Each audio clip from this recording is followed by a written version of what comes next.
Hey everybody. Today has been a day. I am a little bit later than I wanted to be, and I apologize for that. Um, Work has just been kind of crazy. If you want to hear about it, I'm more than willing to talk about it. Though, of course, some things I can't talk about. But let's just say that it was a long, long day. All day meetings, and I had a meeting that went from 4 to 5 p.m. and I logged on before 8 a.m. So, more than 9 hours of work today. Very tiring. Okay, so today we're going to be playing Infra again. I know we have been playing Infra since Monday, and right now I'm in part 3, which is the Forgotten World. I have definitely missed some achievements, which is kind of sad considering this is my second playthrough. You'd think that I'd be trying for those achievements, but it is what it is. Hey, Beard, what's up? What was I doing? I was gonna pull up something. It's like I have my browser up, mid-type. Oh, nice. Parties are fun. Did you drink lots of mezcal? I get the exhausted part.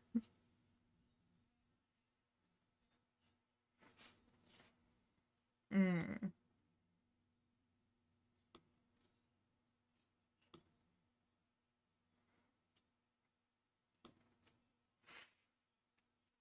Nice. Tequila. Was it the, God, no, I can't remember. The one with the rabbit on it. Gosh. Can't remember the name. I'm sorry, Beard.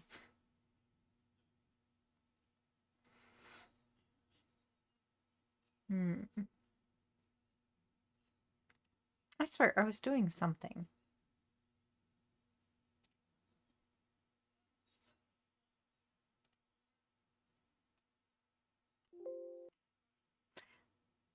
Oh well. Let's go ahead and open the game. How about that?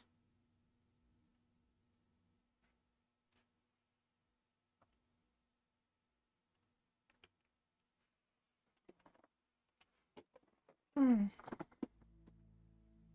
Feel like oh, that's better. Hmm. So just a recap where we left off last time, we were trying to find a way into the tunnels. We found a entrance through a um like a floodgate sort of entrance, and we are now stuck trying to get in through a door. So I had time to think about it. My brain was a little bit fried when I tried this Monday, and of course, my brain's fried right now too. We'll see what happens. But I had some time to think about it. And I think what I need to do is take all of those, reset everything. There we go. Like, I thought I had done this before, but apparently I didn't. Obviously, this time I got it open. Oh, I know. This game is so creepy. I love it. But remember, it's not a horror game, Beard.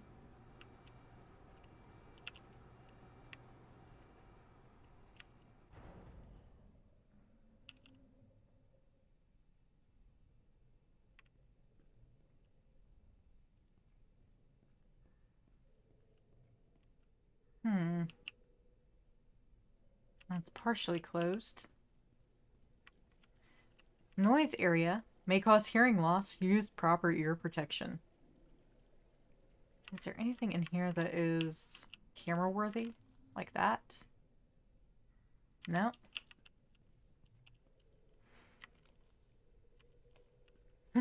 Totally not a horror game.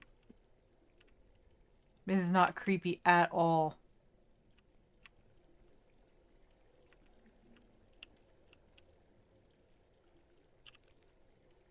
Bergman.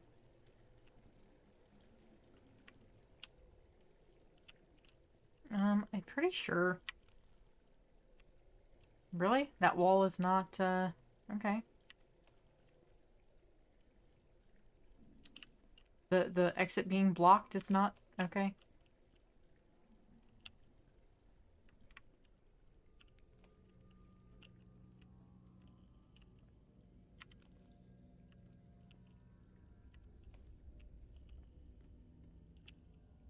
Oh, but that's definitely, camera worthy.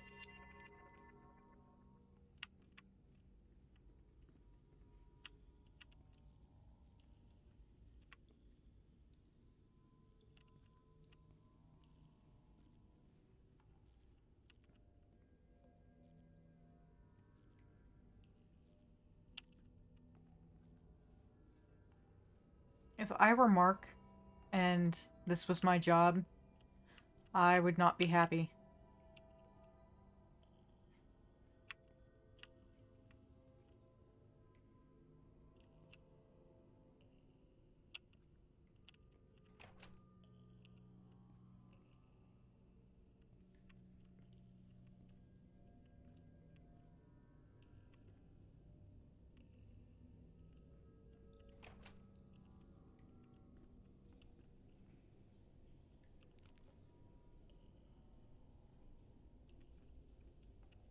Keys. Okay.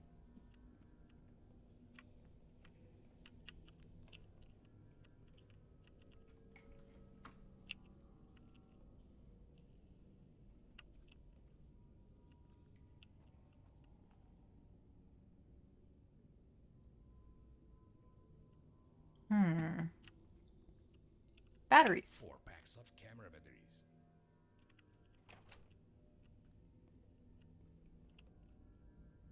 Okay, I think I've now been around the entire downstairs here. Okay. Time to listen to this creepy recording. Let me make sure my audio is turned up enough to hear.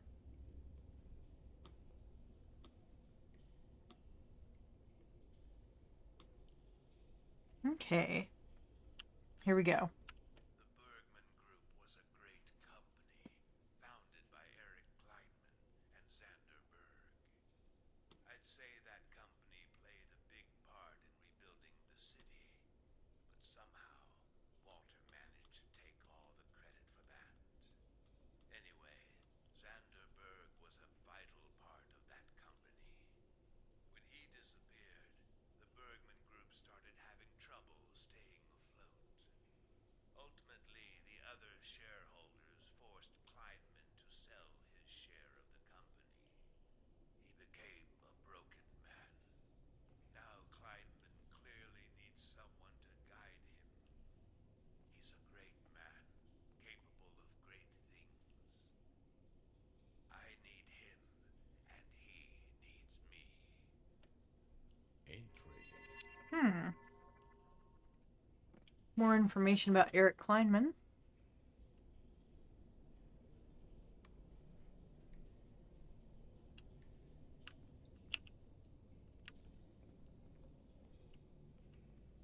Make sure I'm not missing anything.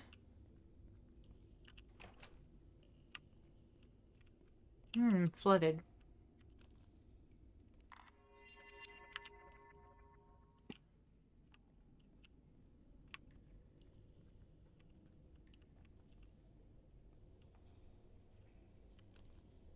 That's not good. Missing a grate. Also missing a grate.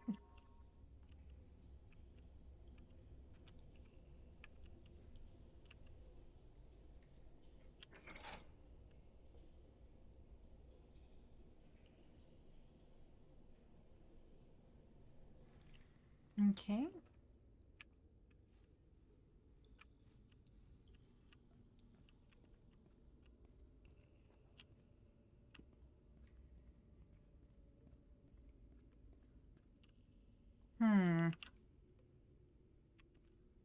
This is green.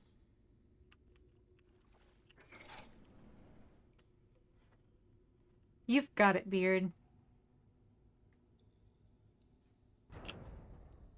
Oh, this one stays open. Okay.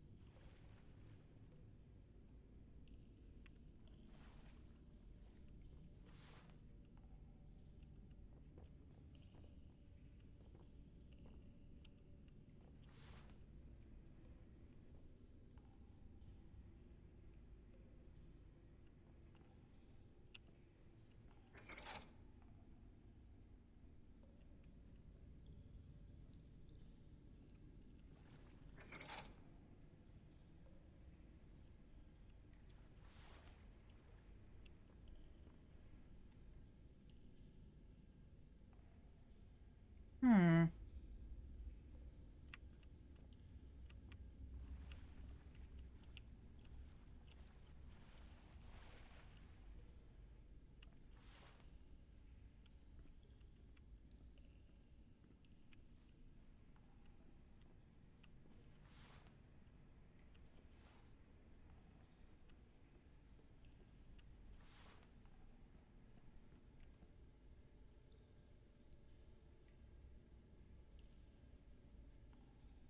Oh, look at that.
Hmm.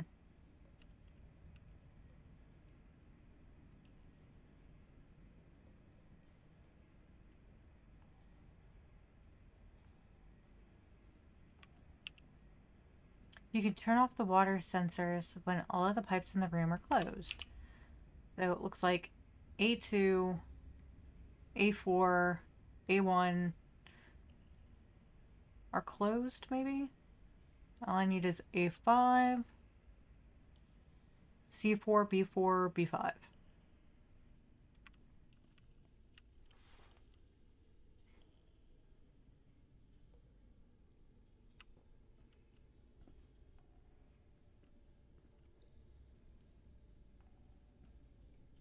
Hmm.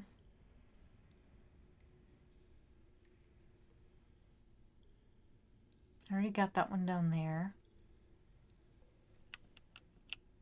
I already got A4. Oh yeah, I got crouch.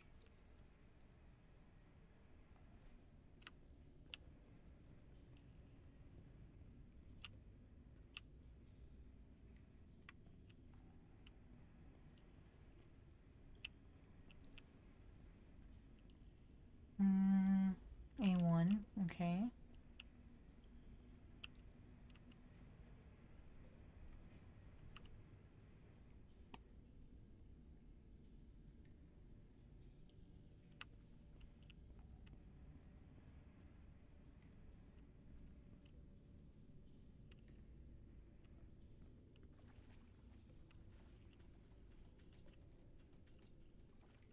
Hmm.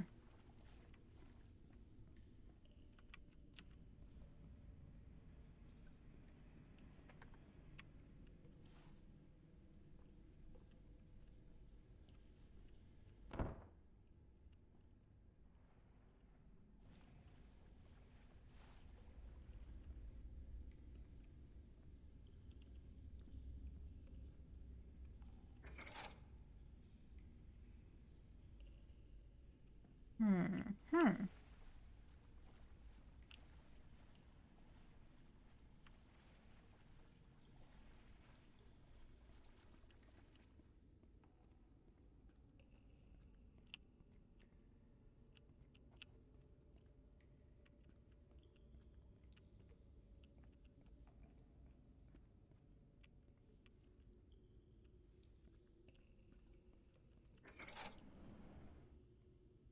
Does this one stay open? We'll find out. Yes. Okay.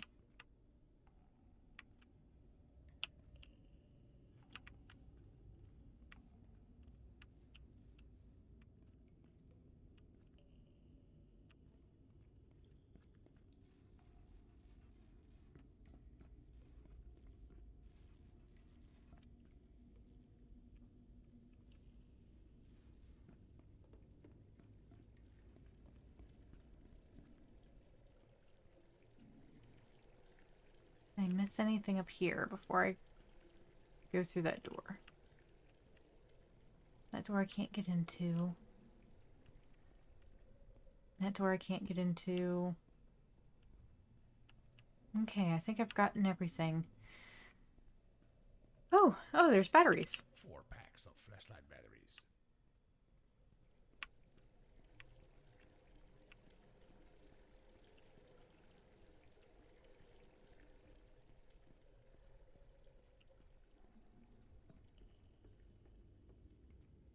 Oh, I didn't photograph that. I'm pretty sure that's not meant to be like that. This place is gonna crumble any moment, it feels like.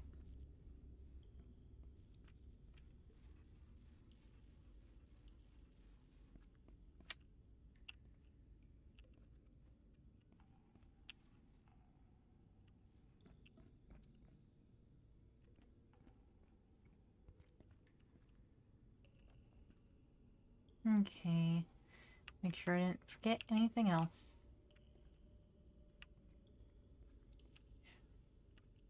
Nope.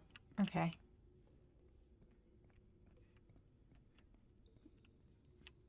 Closed that.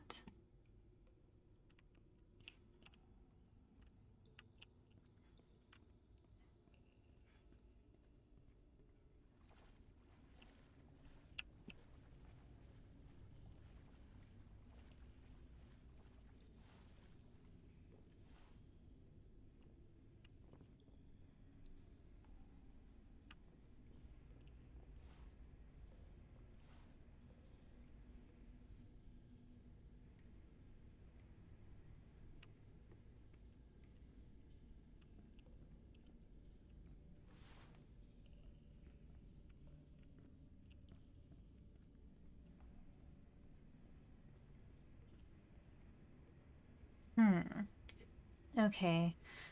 Need B5, C4, B4.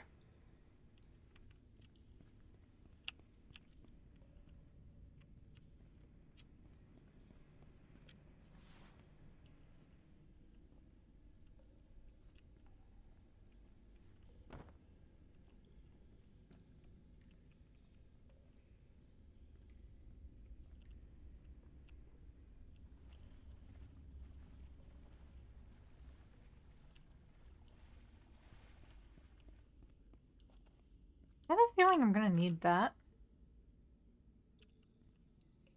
Is that camera worthy? No. So the whole point of this is to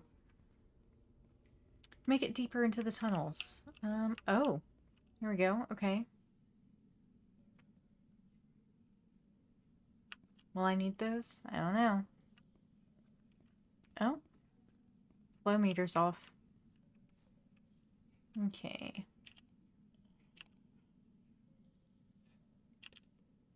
Another one fixed.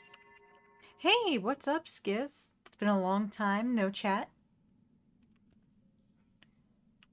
Today I am playing a great game called Infra. Let's see. S1 needs E2. Okay.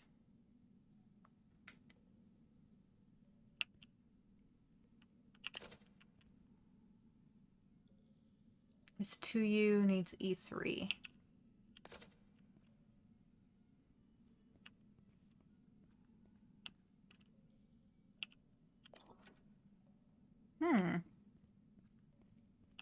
Oh, no. It needs to be on S2D. E4 and E5.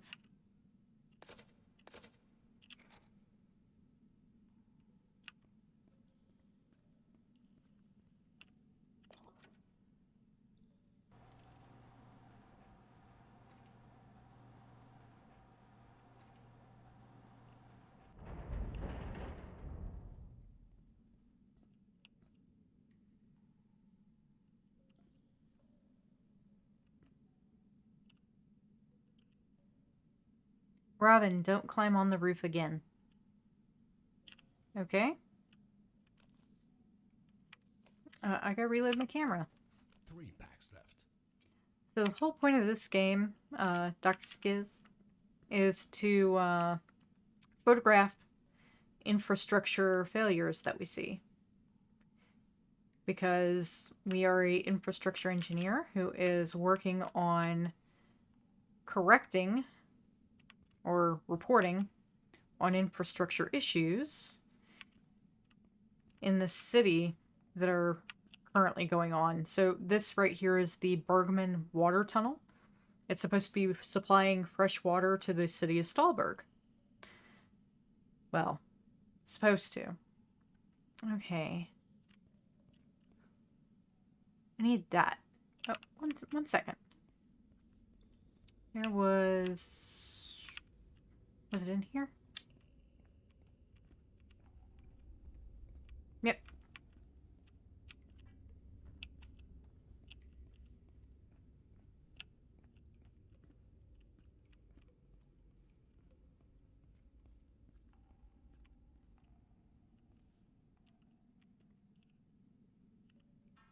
Apparently, that does not fit there. Okay.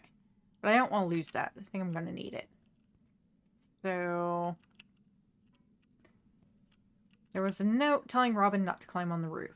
I can't press the blue thing while the yellow is active. I have to get to ingenuitive. Okay.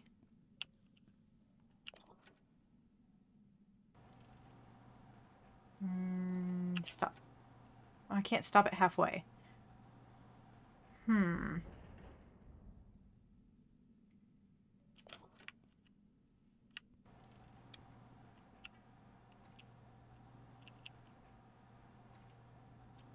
Oh no.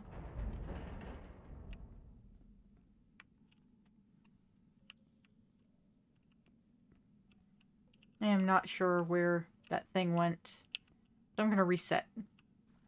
By dying. Literally, you can just reset this game by dying.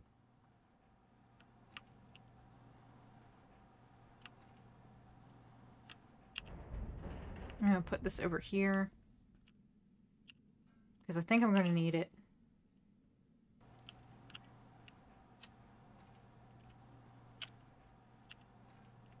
Okay. You want some beer?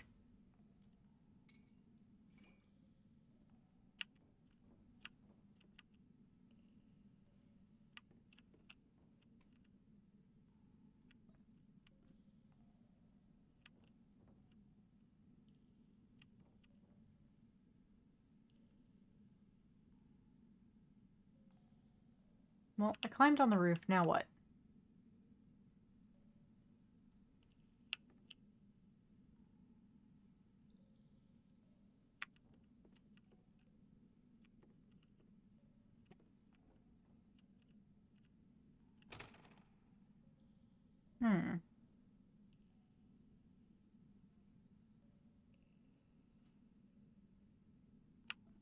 I think I'm going to have to reset again. I think I figured it out. Try it. Second time's a charm. Okay, so...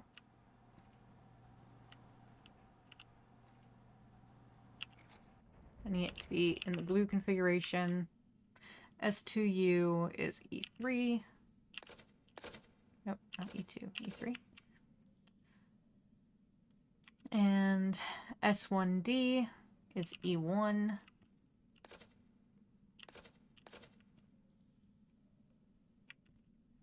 Okay, and that should be the blue. And that should be... Okay. So, basically, those are yellow. Now, lower this. Once it's lowered, I'll switch it over to blue and lower that one.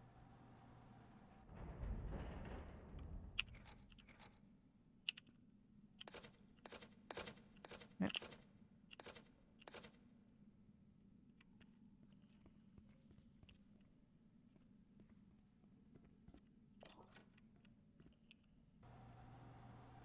Aha!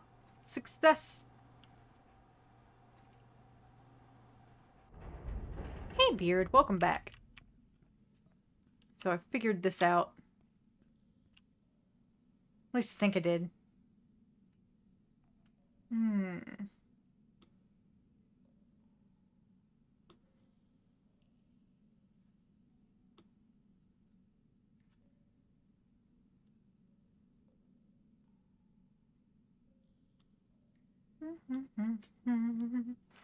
Okay.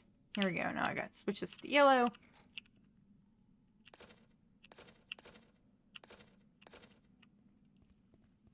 Grab this. Actually, drop that. Press that. Grab that.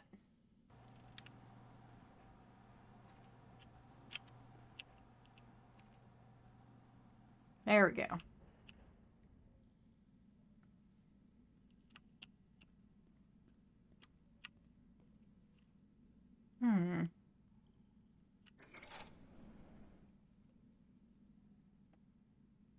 Will this keep me locked out?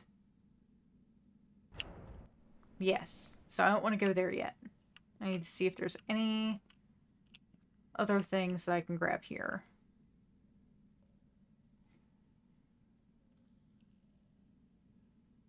Any other pictures? Any other anything that I might need? Doesn't look like it. Okay. So we're going to put this up here so I do not lose it.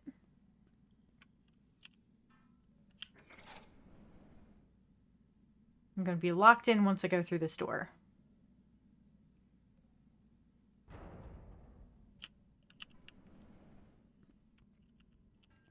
Oh, well, that's an issue.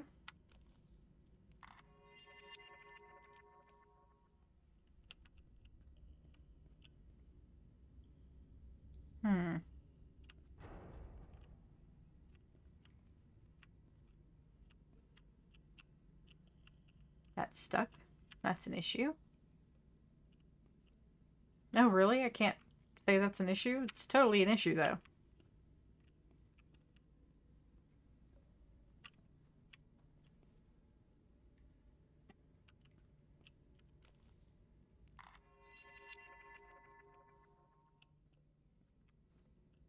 That's a precursor, you know, just going through here, seeing casually caved in things. Is this, my future?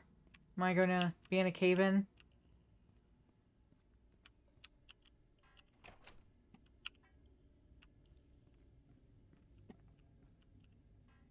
I have Batteries. packs of flashlight batteries now.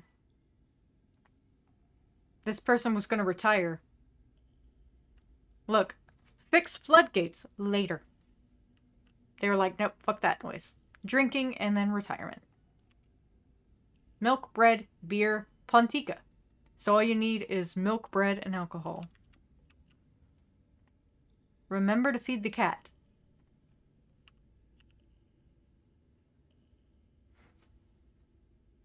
Eric Kleinman got some evidence of Zanderberg's disappearance from a reliable source. It appears to be true that Jeff Walter really did kidnap Berg. He needed him for some secret project.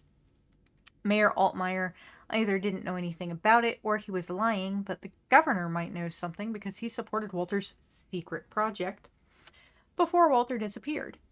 We need to get some information out of him. There's also that cop, Max Culler, who's leading the investigation of Walter's disappearance. He might actually be one of Walter's henchmen.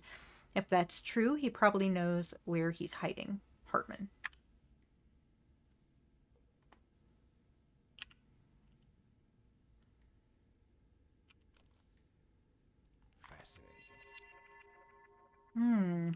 Flood doors. Okay.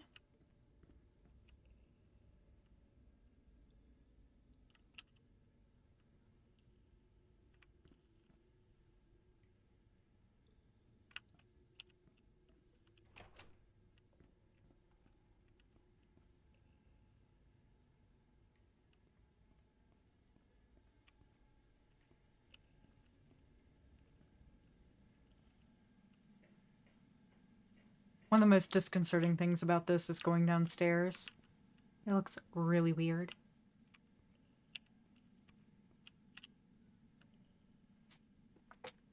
Bergman Group's shady downfall raises new questions. Bankruptcy of a Swiss-based underground construction specialist has taken yet another strange turn with accusations of substandard working conditions and work quality. Stahlberg's freshwater tunnel project halted. Who will take care of the tunnels in the future? So it looks like Bergman went bankrupt and the tunnel fell into disrepair due to such.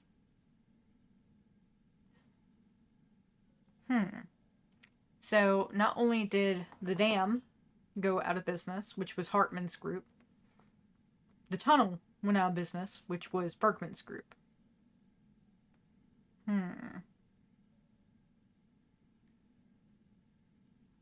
The bedrock on the work site is weak, and the support work for the project was substandard.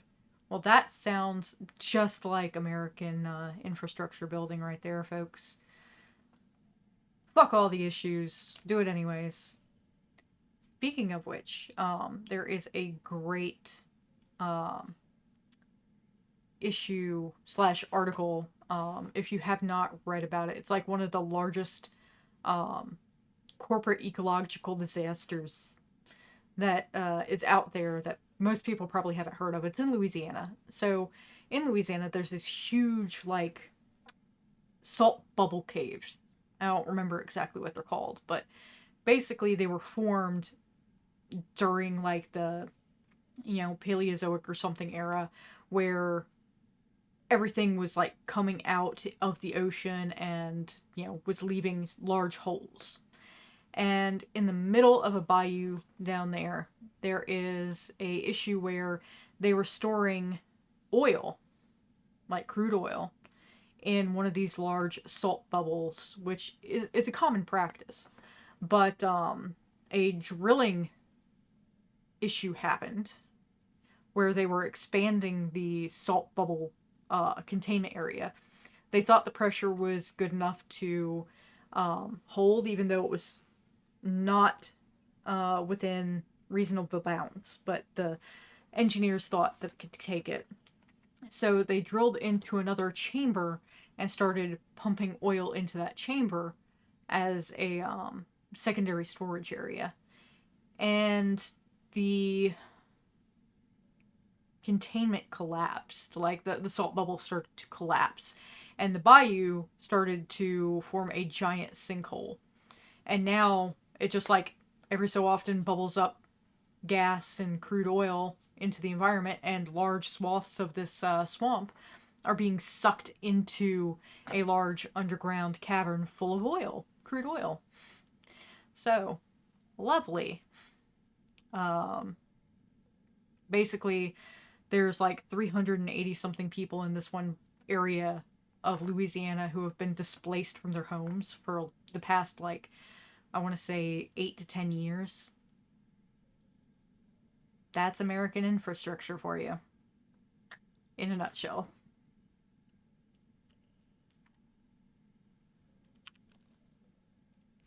It would be funny if it wasn't so depressing.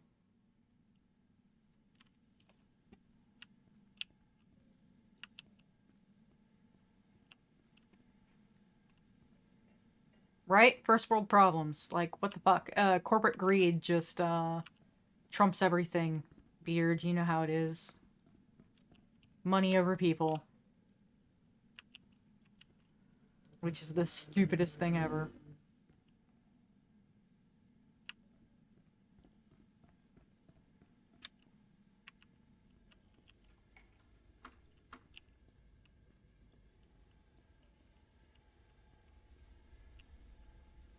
Okay, I can't open those until something else happens.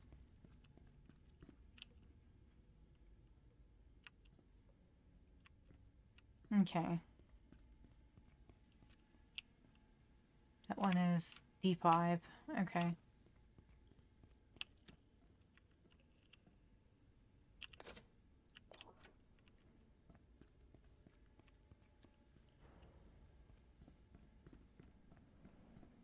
Oh, wow. Okay.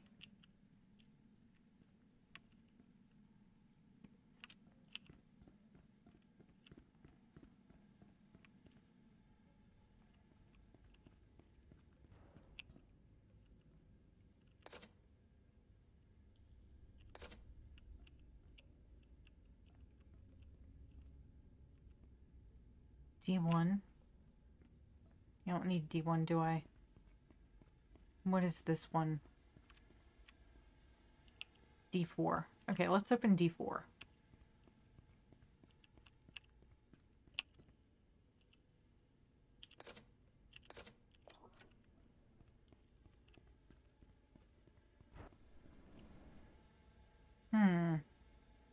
It won't stay open.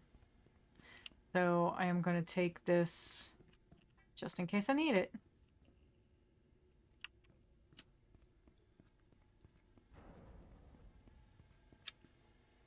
Set it there.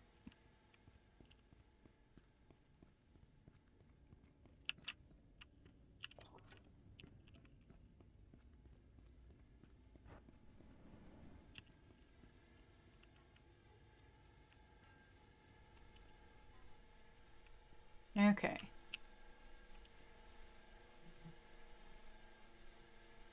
Elevator to the surface.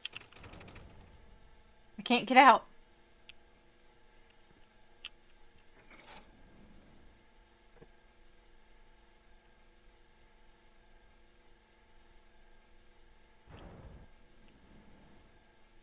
I don't want to go there yet.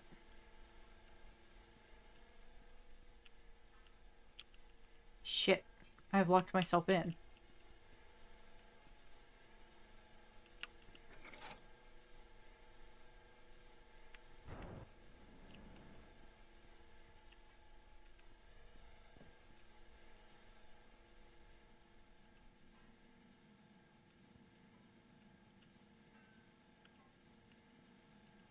Oh, that's where that goes. I think.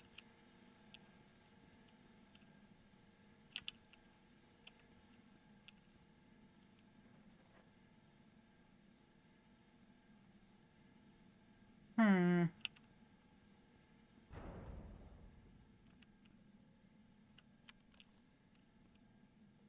Really? The fact that it's broken is not an issue?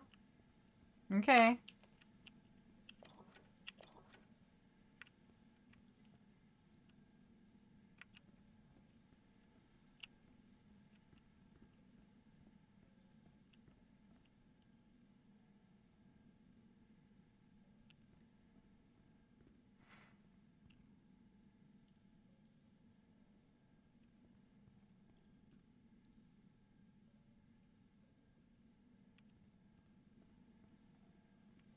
I have a feeling I need to reset.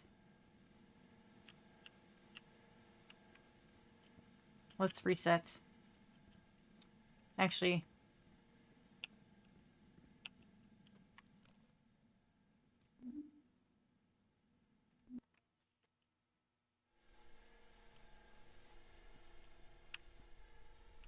there we go.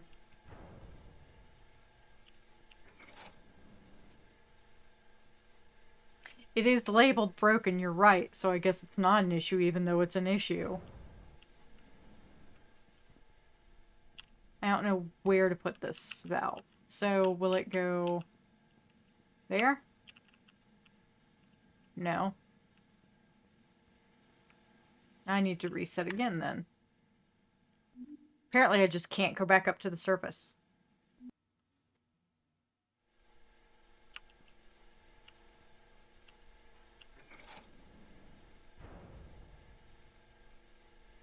It is accepted risk, even if it's a floodgate that's broken, right? What if I put it there?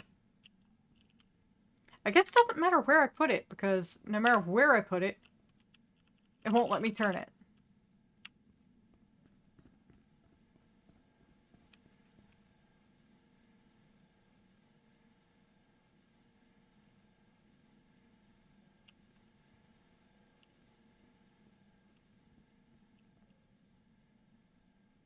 Okay. That's broken.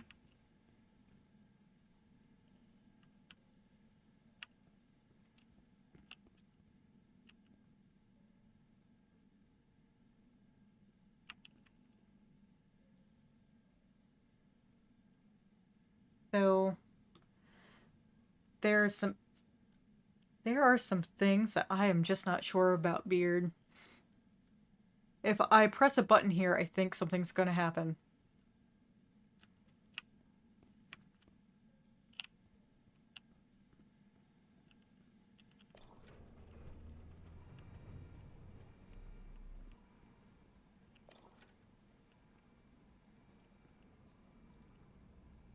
Oh, I pressed it. I pressed that button. The floodgate is opening. The ceiling is coming down. I have to get these doors open.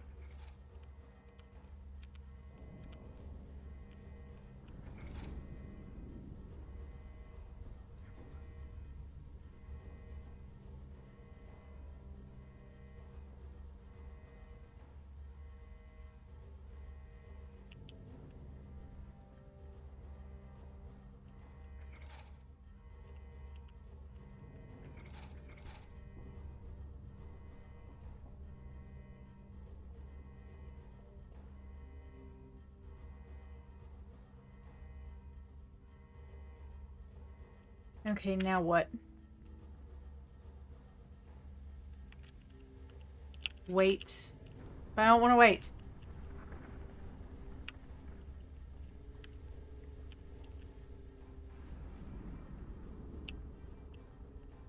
What am I supposed to do?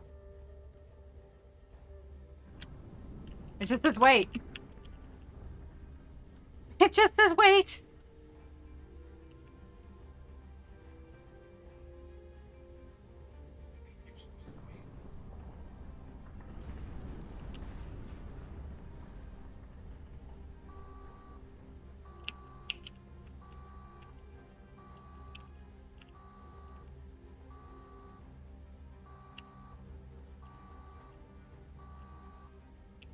Turn off inner code 0451.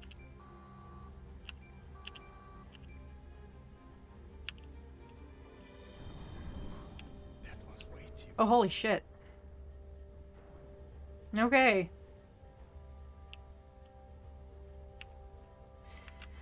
Oh, do I trust the elevator?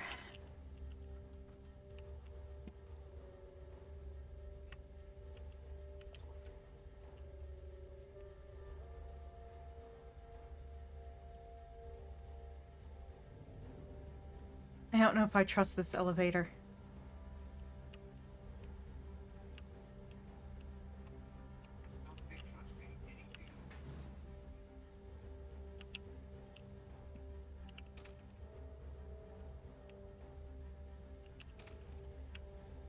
Looks like the elevator's my only option, though. This elevator better work. I like how he's like, this elevator better work.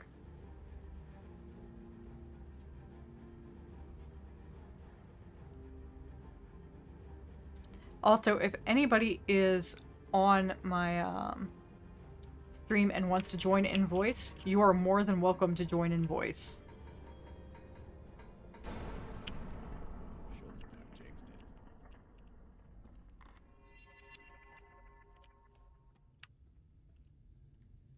What do you know? The elevator didn't work.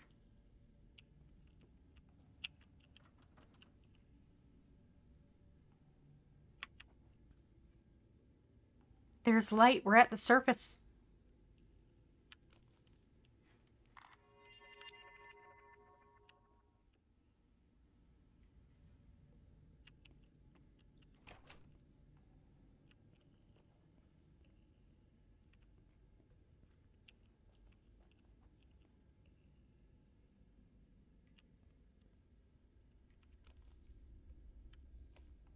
Apparently, this isn't an issue to have all of the valve handles here.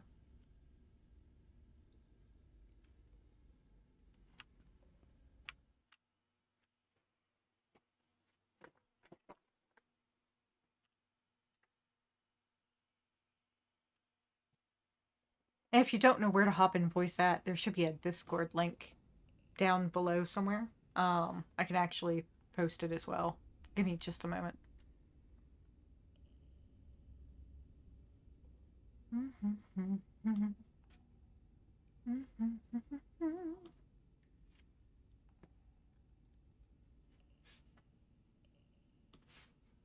Hey, Skiz.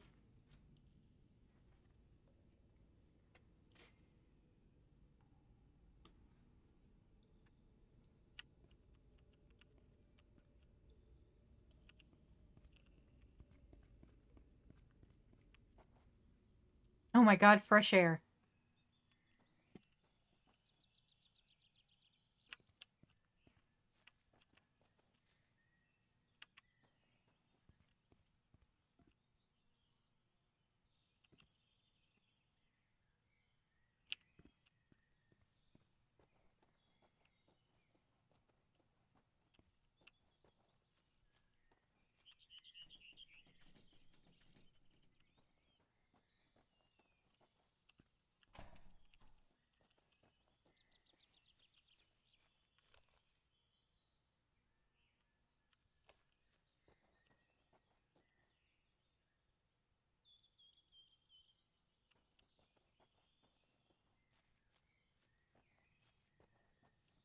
Hey, anybody want a mattress?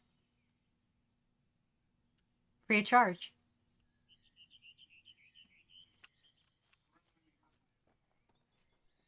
No! It is too late in the day for cappuccino. And, I took a nap, to be quite honest.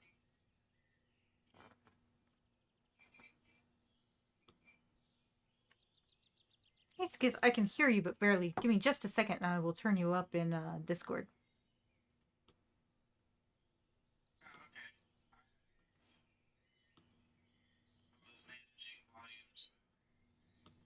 I've got yous.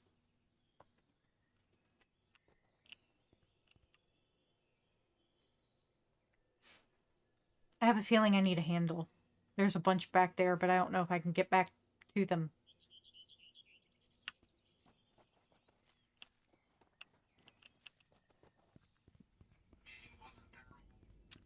Ah! There is, but they're not grabbable, which is really silly.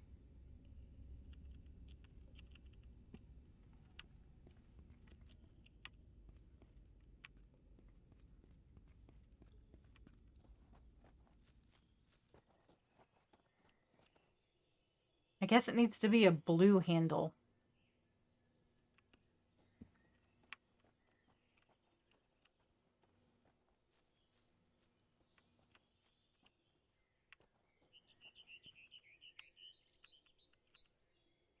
I can't steal the red one.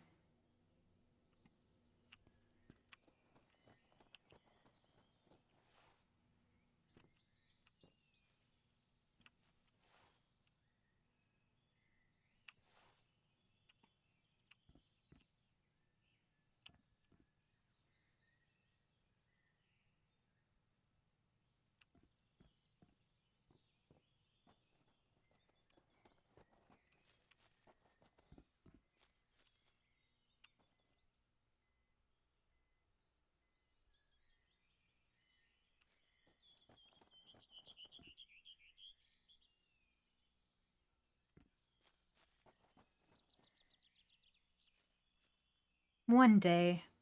I think the limit is like 150 or something like that, like at a certain um level of like boosting. And normally it's like 50 or something.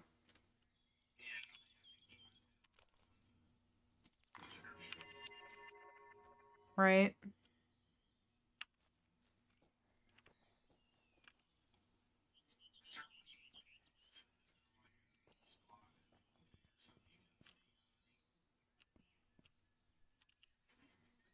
Good question. I honestly don't know.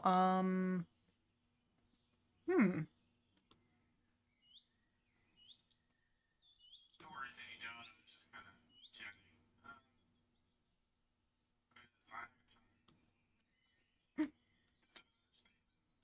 I organize them all into folders.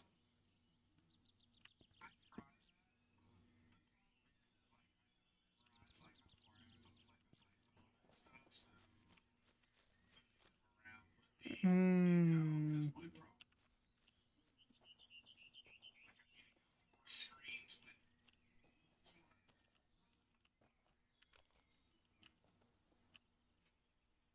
You know, the entrance to the gate being boarded up is apparently not a security hazard.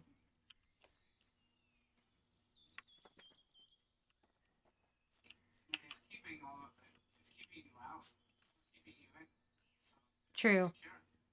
Look at this sick graffiti up top. I can, like, barely see it.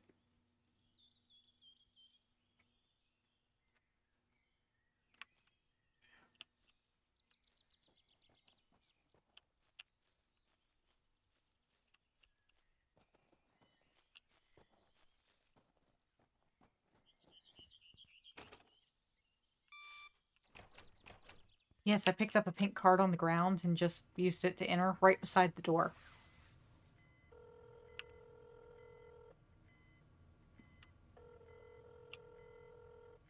It's me. We're calling our I'm somewhere boss. near the Bergman tunnels. I barely got out there before the ceiling caved in. Are you serious? I'm always serious. Now I'm at this control center of sorts. What do I do? There should be a way to enter another part of the tunnels from there. I'm not very comfortable sending you down there again, but it's invaluable that we know the full extent of the damage. I'll take care of it. Thanks, Mark. I'll take care of it. Okay, so we just barely escaped death. Our boss is like, you know, I hate to do this to you, but I'm gonna need you to go and photograph the rest of those tunnels. And Mark is just like, okay, boss, whatever. If I was Mark, I'd be like, fuck you, I'm out of here.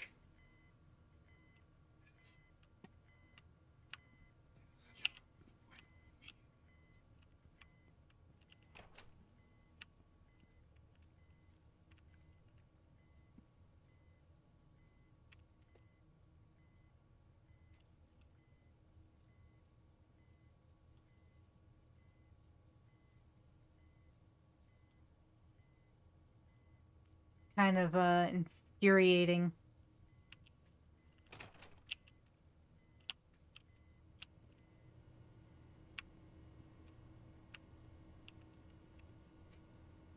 Pinefell Water Plant Facility.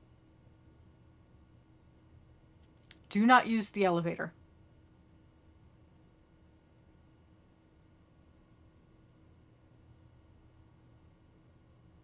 Apparently, they knew it was dangerous.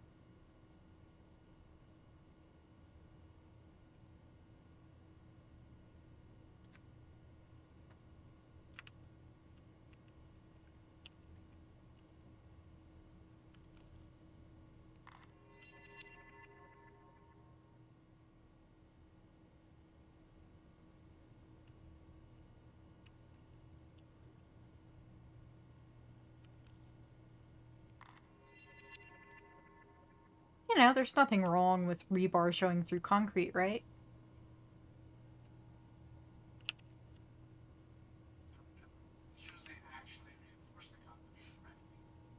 Right. Yeah, and you know, it having rust is there's nothing wrong with that.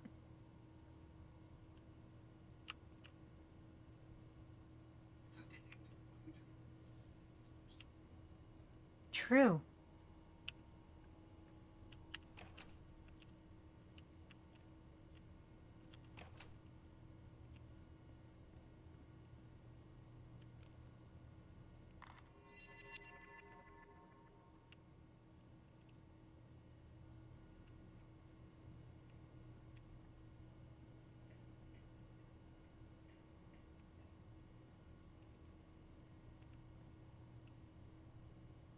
Oh well, look at this lovely screen diagram. So our blue pipes are open, our red pipes are closed. Chlorination is offline.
Hmm. It won't let me in. I gotta find a key.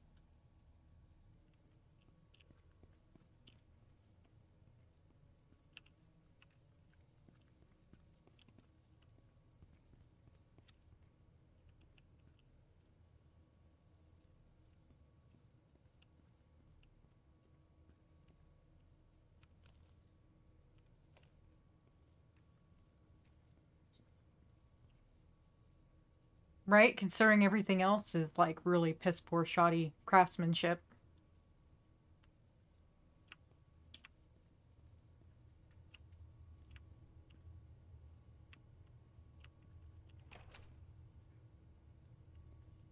Right? I think I need to go turn that valve, but I'm not sure yet, so I'm waiting until I find out more information.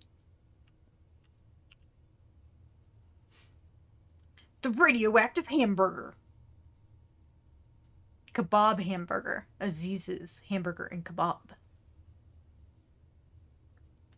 Walter Square Metro accident anniversary.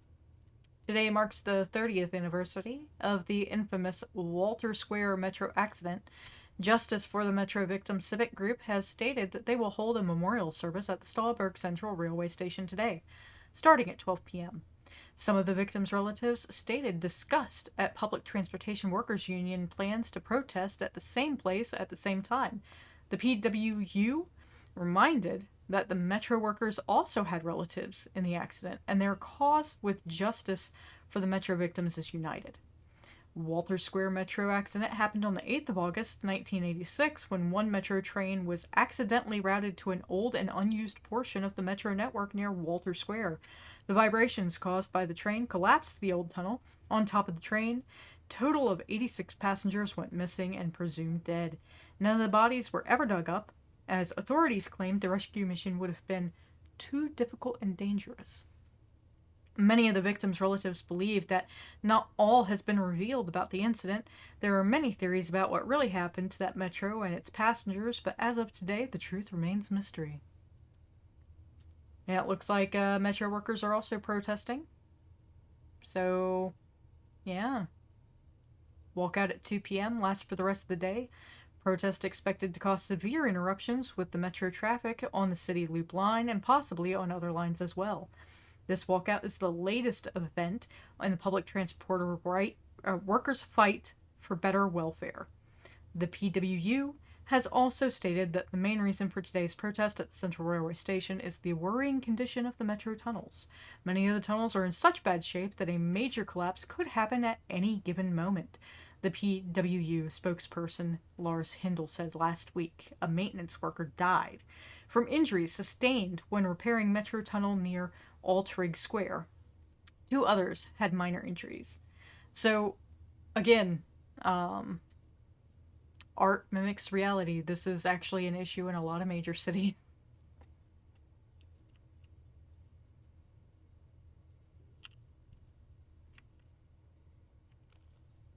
Interesting. Infra's totally not a horror game.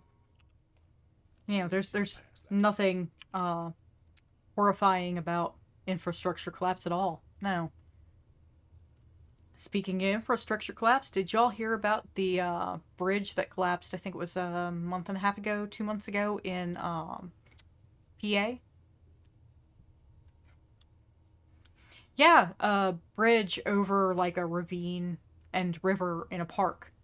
Collapsed when one of those like extra long buses, the bus with like the bendy part in the middle, went over it in the morning during rush hour traffic. Thank goodness they were the only ones on the bridge, like them, a tractor trailer, and 3 cars. People were injured, but nobody died. So that's a good thing. But it's going to take like months, if not years, to replace that bridge. And it was one of the main thoroughfares through that area. And without it, people are going to be rerouted to get to their homes and stuff, like at least 30 minutes out of their way. Yeah. And thing is, like, they knew it was an issue. Like, it was a steel um, issue that caused problems. That steel fatigue caused the collapse of the bridge. It was a known reported issue. The structural engineers had reported it. It was on file with, the city that it needed repairs, and they just hadn't gotten around to it. Right?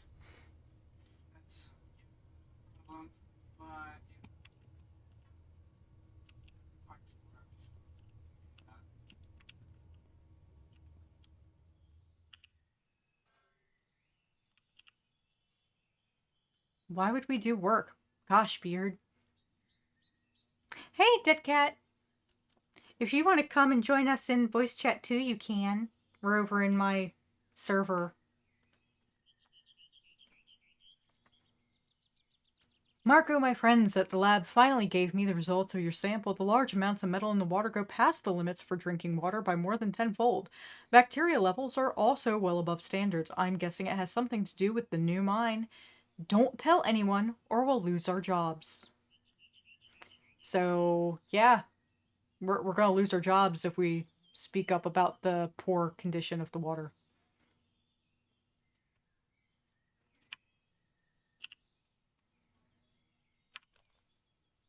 Fascinating.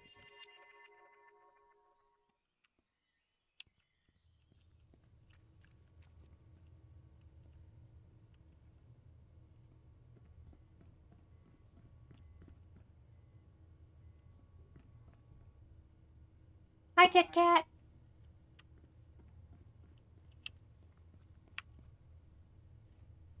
We're talking about the horrible, inevitable failure of all the infrastructure in America while playing a game about failing infrastructure.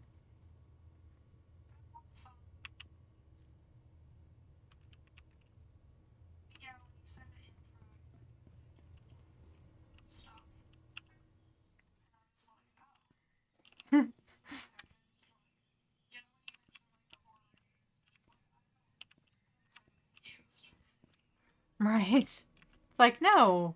Messing with infrastructure, home labs, totally not a horror story either. Definitely not.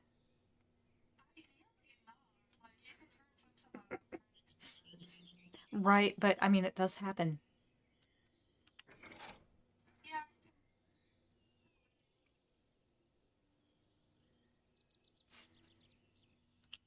Did you guys know that, speaking of infrastructure failures, my hot water heater caught on fire last week? Right? So when I say caught fire, okay, what happened was I was working over here on my laptop, heard like a loud thump. I was like, what the fuck was that? The lights flickered. I was like, okay. Opened the door to the garage, which is literally like right there. Like on the other side of my monitors. And smelled a little like burning, but nothing like serious, nothing was on fire, and I was like, what the fuck was that? Thought nothing of it. This was during the thunderstorm Monday last week. And then as the day went on, we're trying to figure out what happened. Like, I went outside and looked around the entire perimeter. We thought, somebody had like rammed the house or hit a transformer or something, because we didn't know where the thump came from. It just sounded like it was outside. And Everything seemed fine. Next morning, we wake up. Hubby goes to take a shower. He's like, um, there's no hot water. I'm like, fuck. Because this is not the first time. This is the second time this hot water heater has done that and we've had to rewire it. I'm like, it's time for a new hot water heater. So, yeah. So we repaired it. Um, Turns out like the electrician who did it when they fixed it the second time didn't do a very good job. He had like the positive wire was connected to a bridge wire, which was connected to the actual wire for the element. So there was like this bridge in between that was like getting a poor connection, and that's what caused the air gap explosion when there was like a small surge through the line. Fun times. Just deduction and the fact that like the two pieces of the bridge, because the bridge wire was like literally just a piece of metal with some insulation around it. Like it wasn't a copper wire, it was literally just insulation and it was screwed on with a wing nut, not even soldered in. Right, I'm like, who the fuck did this? So yeah, fun times. Water heaters can explode, but that's why they have like this. There's a little box on top, and it's got like a seal and a screw that holds the door shut. And if you um, keep that shut, then the fire can't escape, and it burns itself out.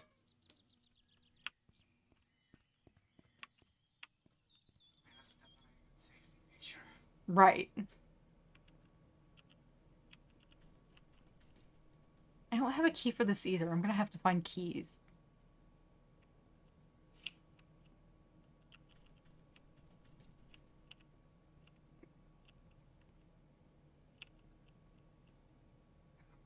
It's not water very often, but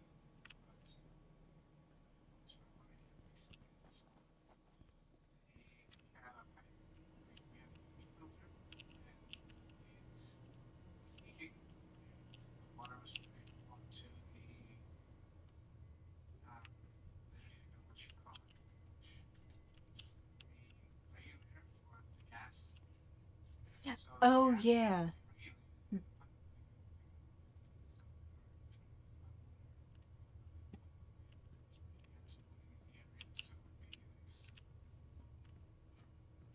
Wonderful. That's terrifying. Also, It's weird. fun in use. We don't use them in work, so we put it on the table. This has been broken. Can't say it took me a while to get that back.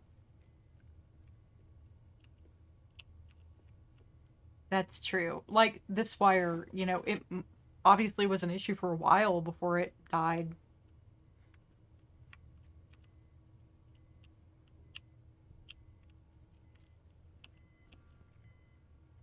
Something tells me I have to shut off all the water. Like I think that's what I'm trying to do here.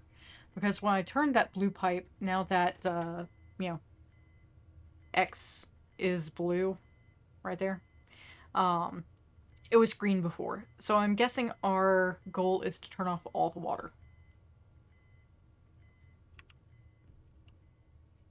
It's a sound assumption. Considering also I just found a document saying that there was like heavy metal poisoning and bacteria poisoning, it's probably a And good idea.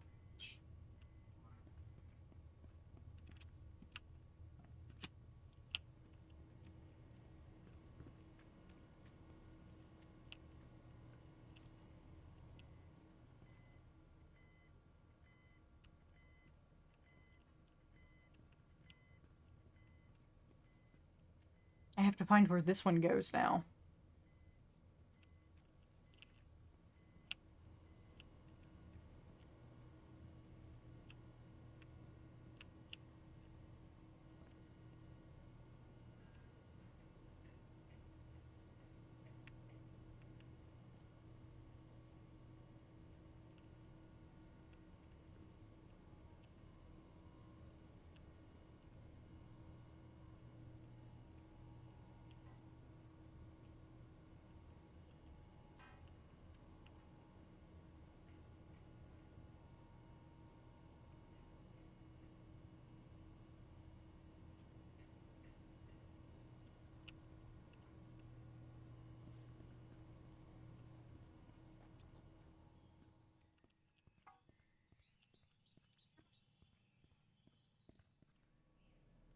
Person. Oh, yes, Skiz.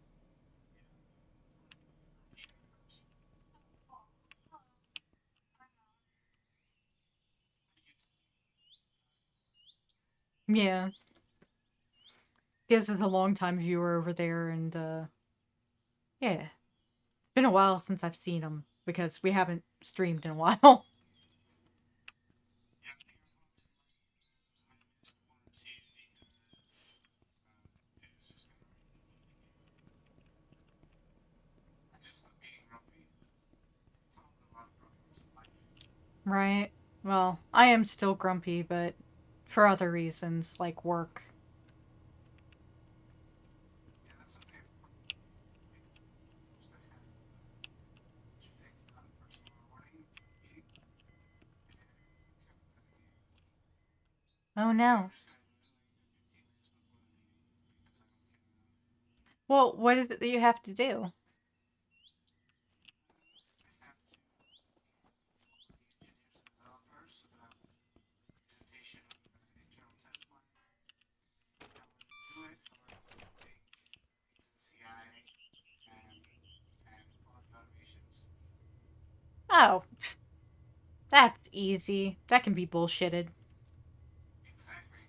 So I'll do it 15 minutes before the meeting.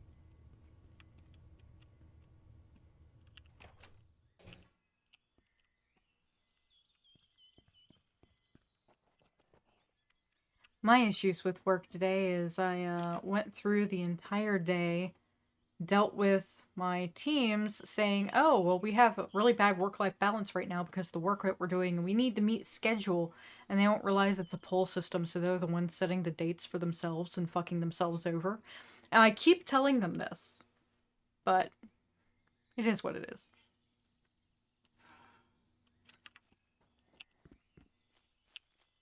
We just have one meeting. We can change them as we want. It doesn't get too big of a deal. Some meetings with some That's pretty much us too. Like we have priorities, right? But the teams set the dates. Like we just implemented a safe framework system, like not exactly safe, which is scaled agile framework, but very similar. And the upper tiers are like, we don't set the dates. We ask y'all how long you think it'll take. You're the ones setting the dates. So if you're underestimating how much effort is involved with actually doing the work, then you're just shooting yourself in the foot because you're the ones who are like, I'm setting the date. As soon as I can get to it, I'm going to pull it. As soon as it's pulled, the date gets set based on how much effort there is with the work. So, like, the teams are the ones setting their own dates, and they just don't realize that, even though they've been working in this new system for like a year, and we keep reiterating it to them.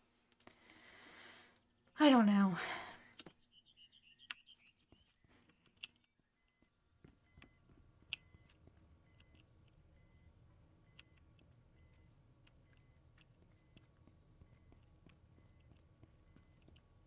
I am not sure what that extra valve is for, but I'm going to figure it out later. I've got to figure out where that pipe is coming in. Every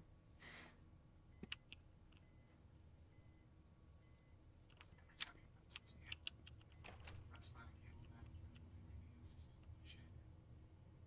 shit. Right? It's like, oh man, that looks really nice. You know, those cables are so just chef's kiss. And then you look over there, and there's a leaking pipe.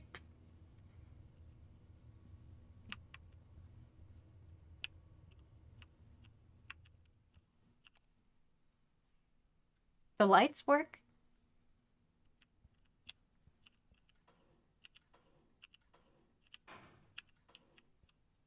That's 3 packs of camera batteries. Hey, you know what you need? World's strongest beer video game.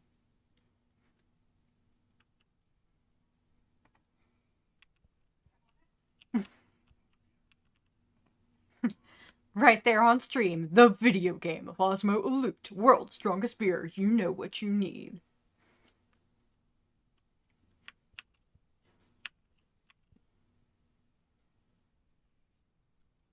Legend of Casterly Rock, the board game. 1 to 4 players, ages 15 plus.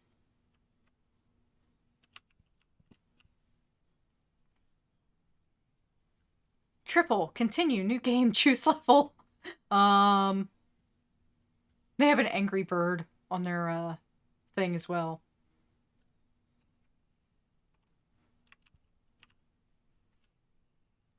The Ellen Bacon Cookbook. Hey, it's me. I'm in the tunnels. There's something wrong with the red pipes. Don't turn on pumps A1 or A2. The water is really polluted. I need to figure out what happened here. By the way, Marco accidentally dropped the other tunnel keys into the pool. I couldn't find them, but I'll take another look once the pool is drained. Just need to close the pumps. The pumping station key is on the table. That must be the pumping station key.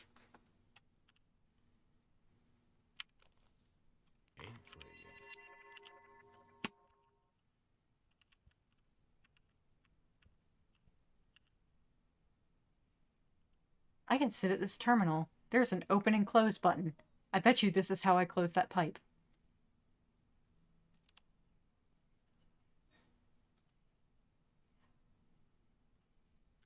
I'm thinking everything else is manual. Yeah, that was easy. I need an easy button for instances like this.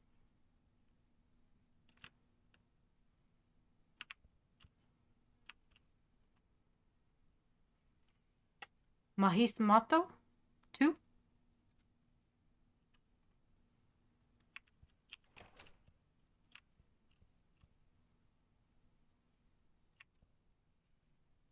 Extreme structures.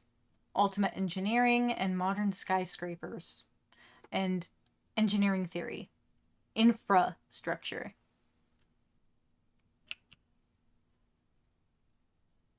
Chemistry, Walker K something. Love the books, really.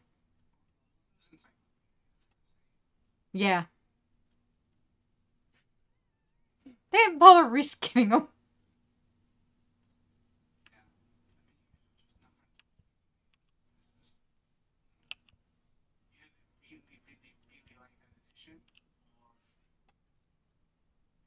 I mean, considering they have like, I don't know, 8 copies of Ultimate Engineering, I'm gonna guess they just have extras.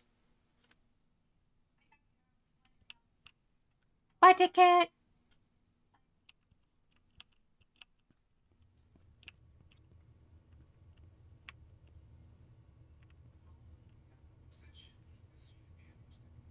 Ooh, message. Who from?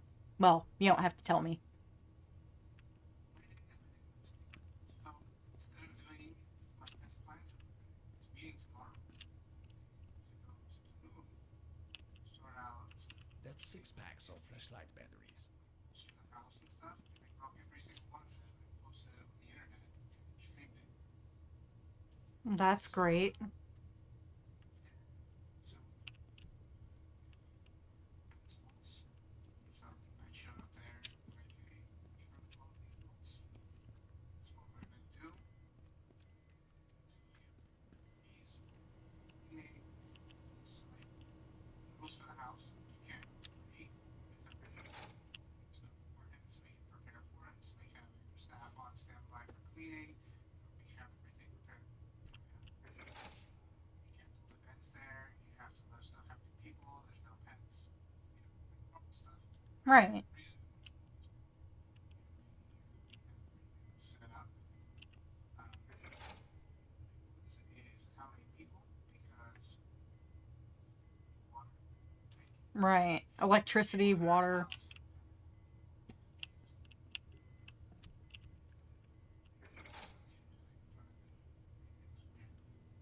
That is weird.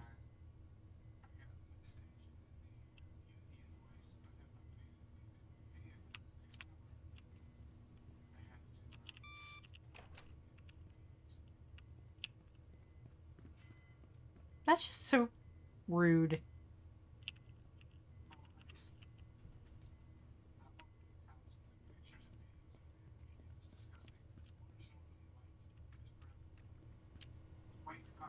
It. DJ's coming. Two bars that they set up. Insurance set up. So they said there were 6 people. Was there earlier? There were 14 people in the house. On the live feed that they streamed it, there were 40 people in the house. Jesus. Like, who the fuck does that?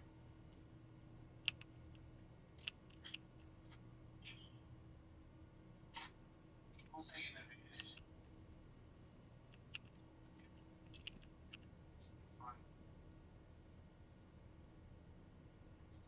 It's gonna be bad news for them.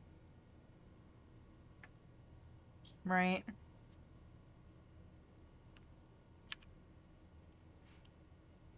saying that they've read the invoice, which is a big step in the right direction. Right. Ooh. I don't know. That's just like super shitty.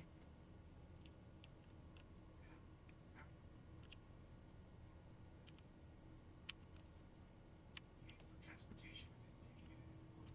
Because they rented a car. Transportation was already paid for, so we came up with something later. That's stupid. In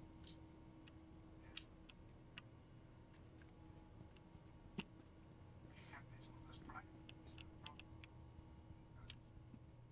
Take shit. We had someone sitting there waiting for them, and then they changed their minds after they got to the airport.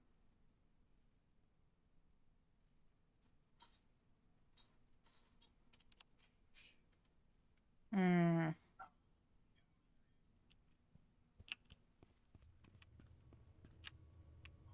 Used to do wedding photography, and people would try and stuff over on it.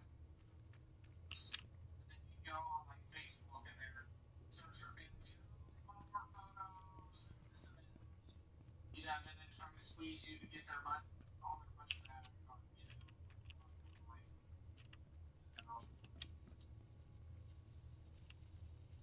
yeah, people always do that. They're like, yeah, the photos weren't as good as they expected. Just do that. It's like, oh, Right? you getting a haircut? Okay. Kid cut. People might get it worse. Like, I understand if they like greatly fuck up your hair, like you go to the barber and you want like an inch off and he fucking like shaves your head and you have 20 inches of hair. Okay, I could see not paying them for that. But like getting a haircut and like selecting a style and then not knowing, if it's gonna look good on you and you're like, I'm fuck it, I'm gonna get it anyways, that's on you. Yeah. Disagree. Because it's like, get here. This is photographs either, it's like $1 True. for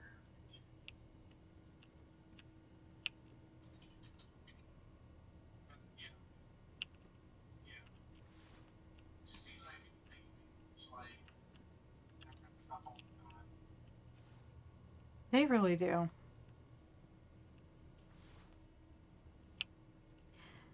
My favorite one as an artist is, oh, can you draw me something? I'll pay for it. You draw it for me and like give it to me, and then I'll pay you for it. So I can see if I like it first. I was like, no, you pay me up front. I'm about to spend like 5 hours of my time making art for you. Yeah. Yeah. Yeah, that's what I used to do for started doing for retouches and stuff. You like it's $7 or retouching, and it's half up front, and you all done. Right. Yeah, the one time we had the one time my wife forgets to give thing like we gave somebody a company. We have them sign a contract saying this is it. You've accepted everything. I forgot. It was 2 months later. They're like, after they should the holidays. They're gonna say, expect the dumpster to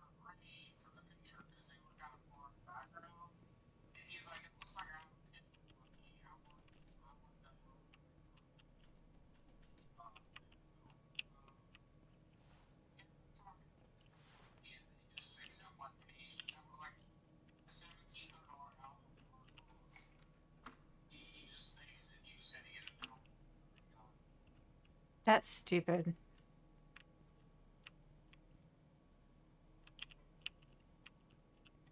Because someone told me their family member or something is having sitting on your face or something, just eating it over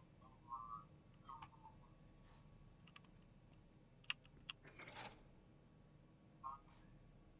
It's either dust or grain in the picture because all this off topic works. Right. So, do you do the pickle stuff for the teenage and stuff that sells the hoodies and stuff? No. Okay, I was just curious. So I oh, I kicked something. Sorry. Um Left there a while back, right? Actually over like a year ago. I really don't regret leaving. Like I kind of miss some of the people over there, but I don't regret it. When I created Scully, which is the Okay. logo, I gave it to Blind. I was like, "Hey, this is yours now. You can keep it. You own it." So that's pretty much why he's able to make all the merchant stuff is because he actually owns that image. I, like I said, I'm trying to be aware. Send away some stuff, but I didn't tell him.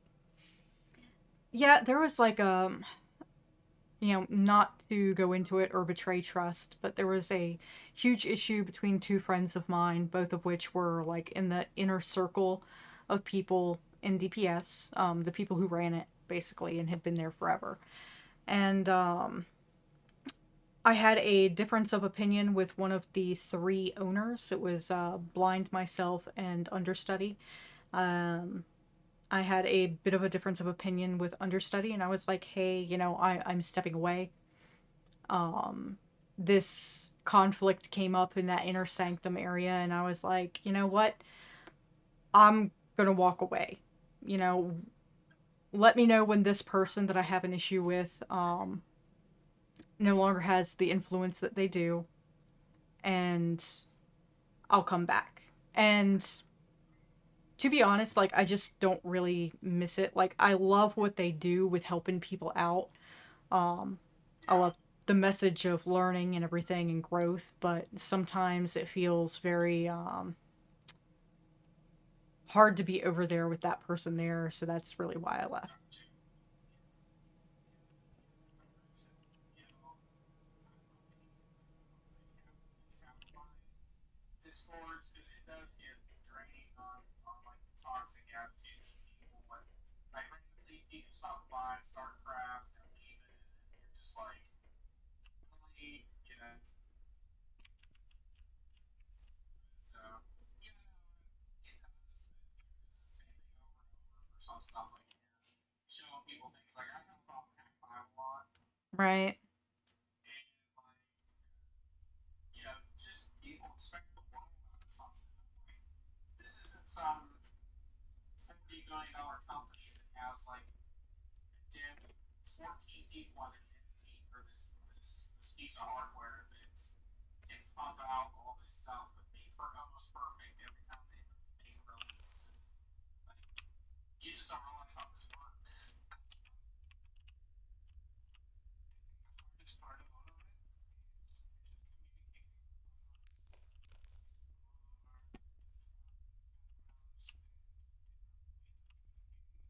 our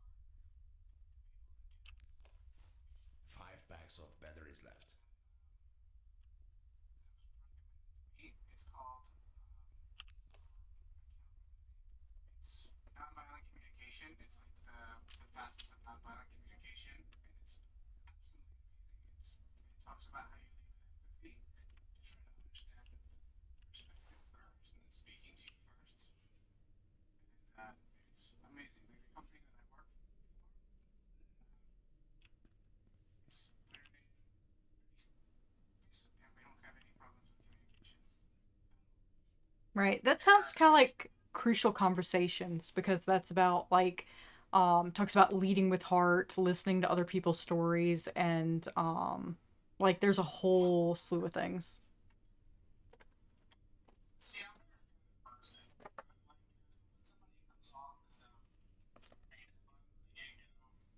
sometimes it's hard to beat. So yeah, a lot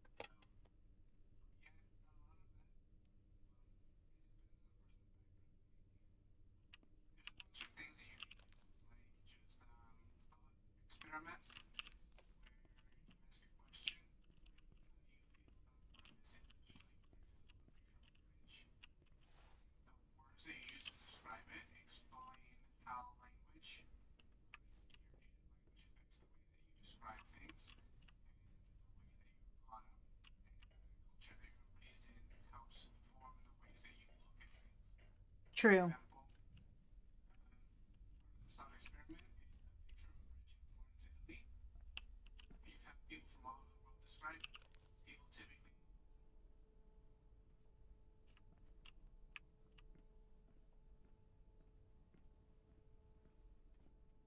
You cut out beard.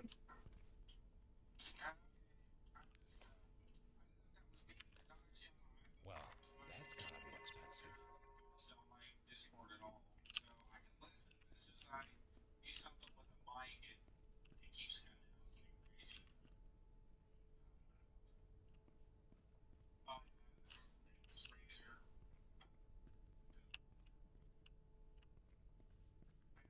The experiment's cool because we have like that speak Spanish natively. Is a masculine word. It's women as like functional.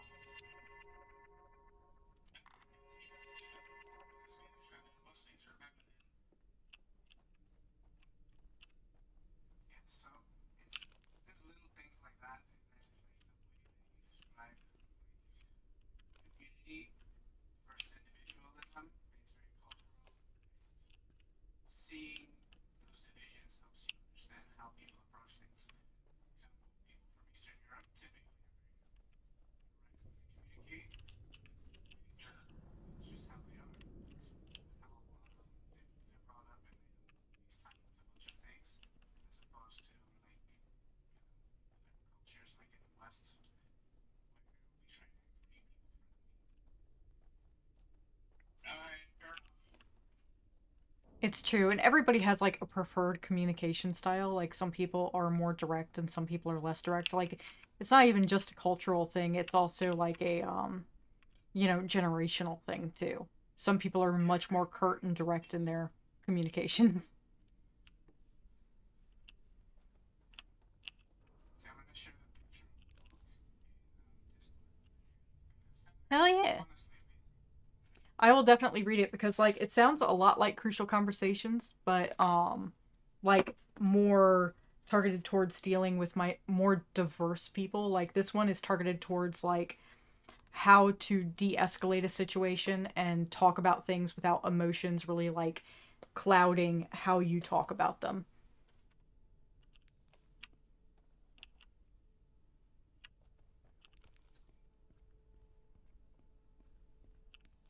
That's cool. We should have this whole experiment uses one of the coaches with another company went through it, and crazy.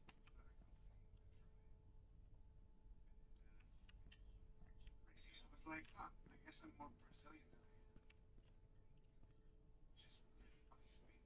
That is kind of funny.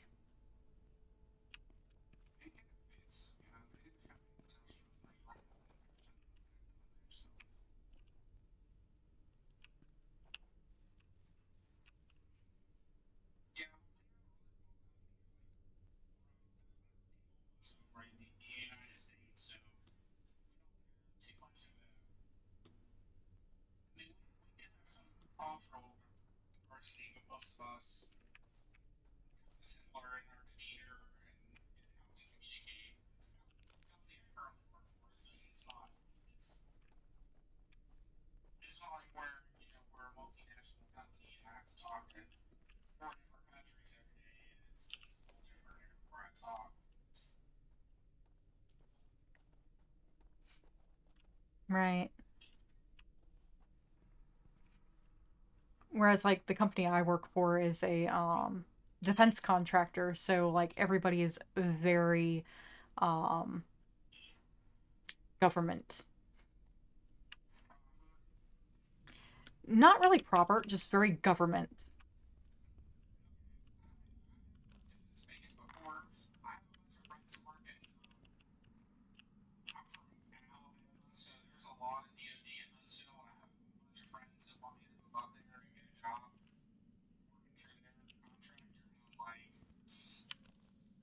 Did I is do just getting that? crazy. Number one, number two, I don't know if I would do well with DoD stuff. So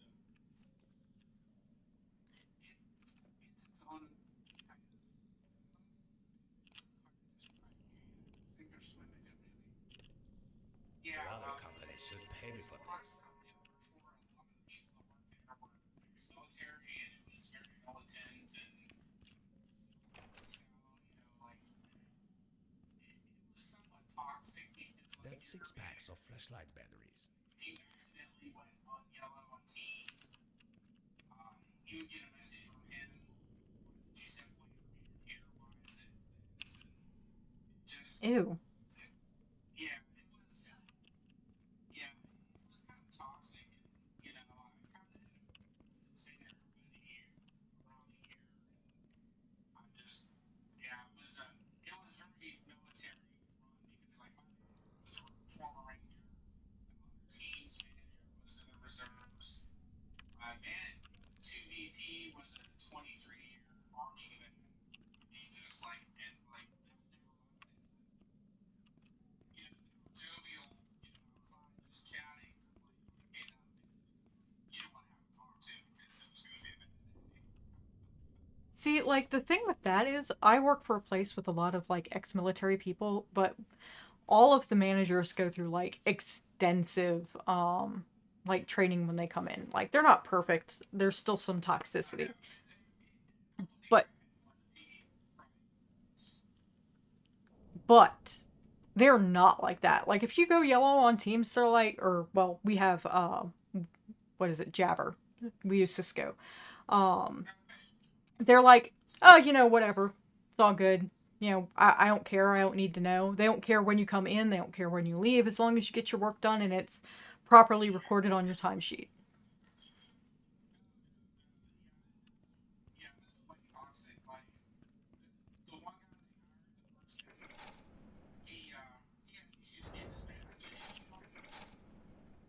And he was like 5 minutes late, and like he got read the riot act, and Oh, like jeez. the one manager, like he got put working with Cisco ICE, and like his second or third day, he misspelled a word, and the manager came over and highlighted it, and he wrote it in, and That's he didn't want horrible. to test drive. He was like, "This is how it's going to be. I quit. Like this is my third day. This is how it's going." I just kind of kept my head down and stayed there a year, and then an opportunity came up, and I jumped. That makes 8 packs of flashlight batteries. So I don't blame you. Like, that's super toxic. And, like, yeah, absolutely toxic.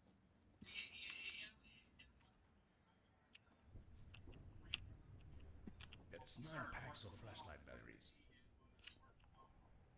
And like the kids get homeschooled next door, like 2 o'clock is when they have their physical activity of like basketball or football. So you hear them a little bit outside through the closed window.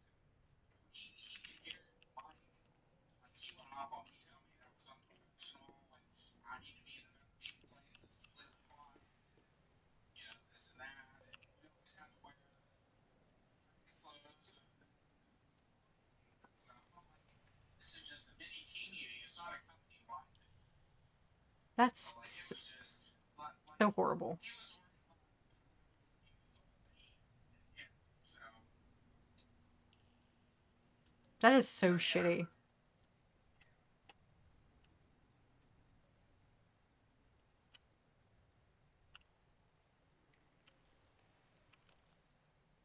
Fascinating.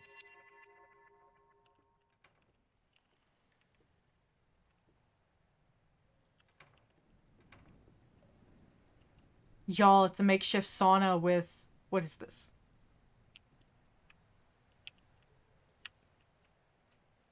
Pontica stored under it and Osmo Olute.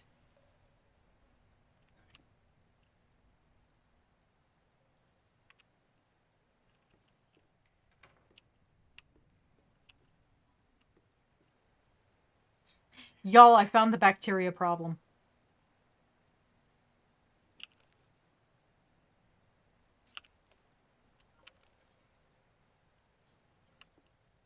Who's shitting in everybody's drinking water?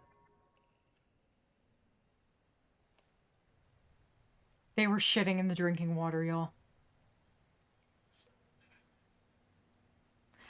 You missed the not horror of finding a like outhouse porta john and a sauna in the drinking water.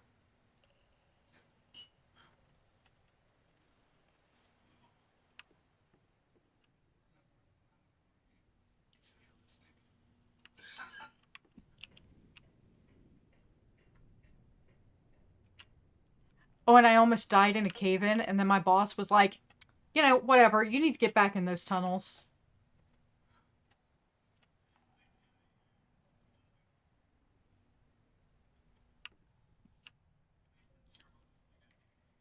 Right? I have a feeling I'm about to go on a raft ride, y'all.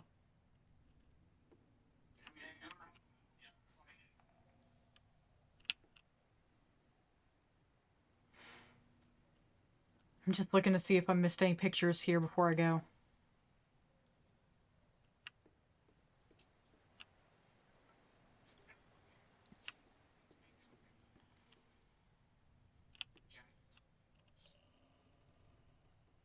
Probably have. There's no way to steer this thing too.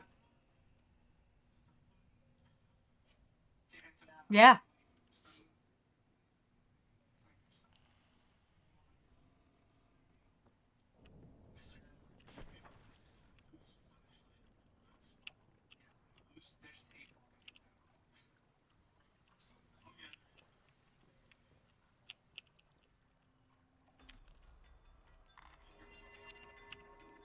Only 2 packs left.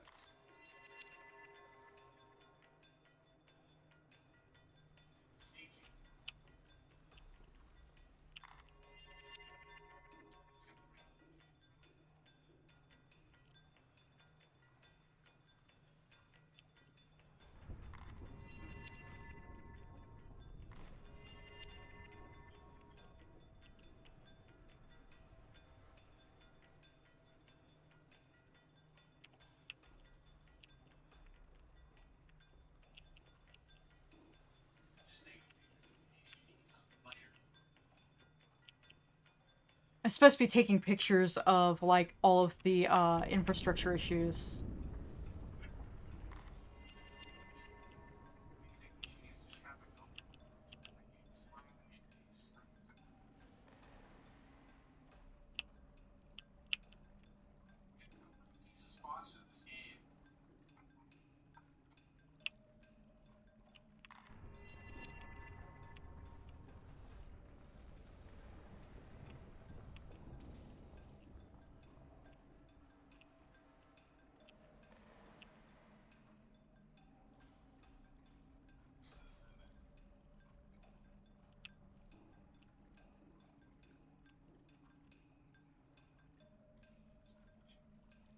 Nope, all I have is a hard hat, a camera, and a flashlight.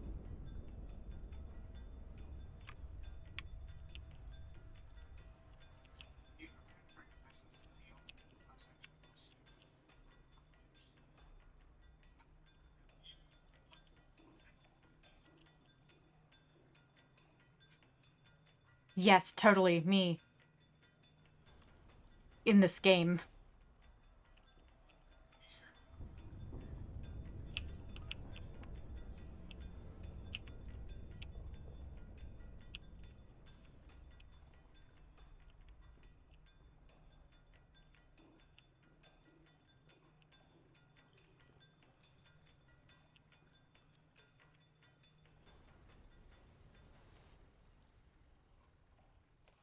Only 1 pack of batteries left.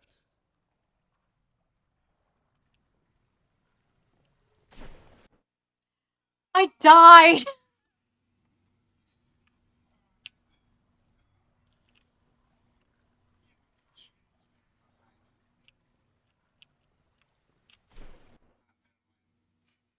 I just died again.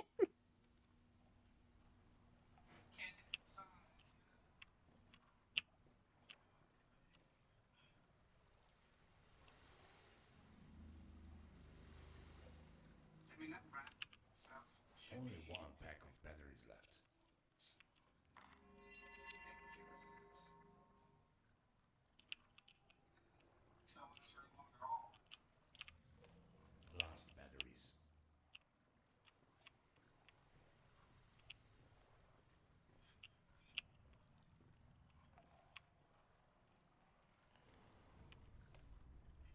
Right? It's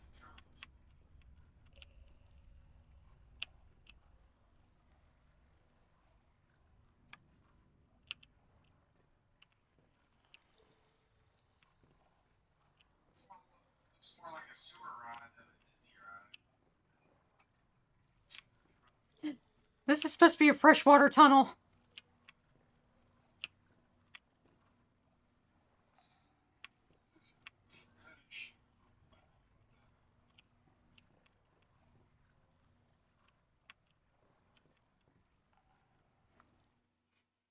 I like my mad steering by stepping on one side or the other.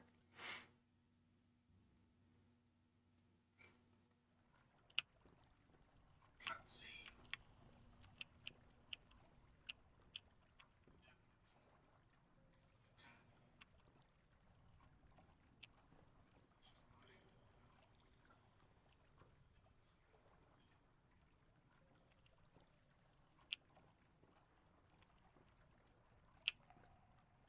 So close.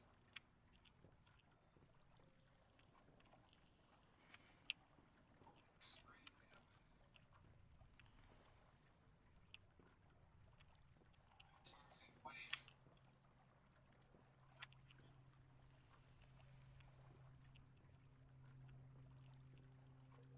Fallout, Half-Life, Infra, whatever.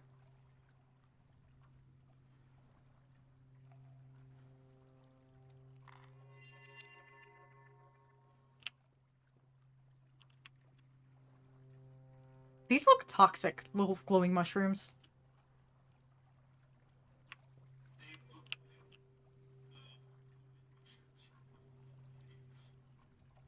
They do.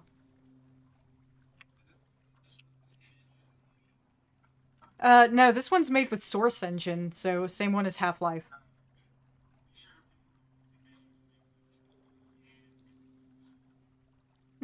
Drugs.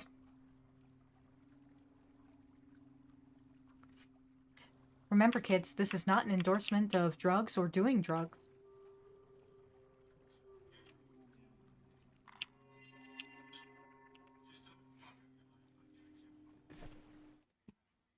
Don't die by running into a wall with your shitty boat.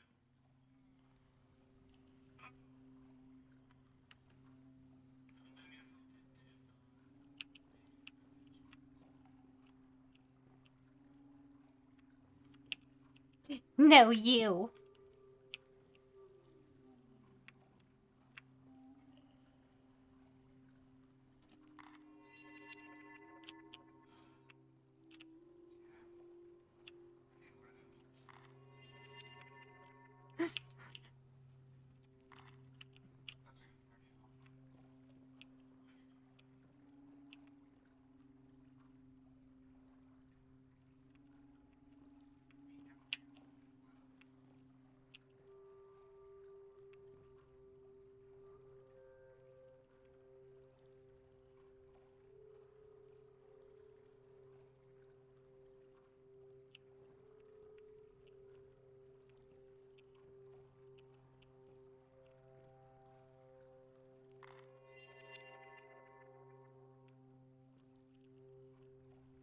I see the light at the end of the tunnel.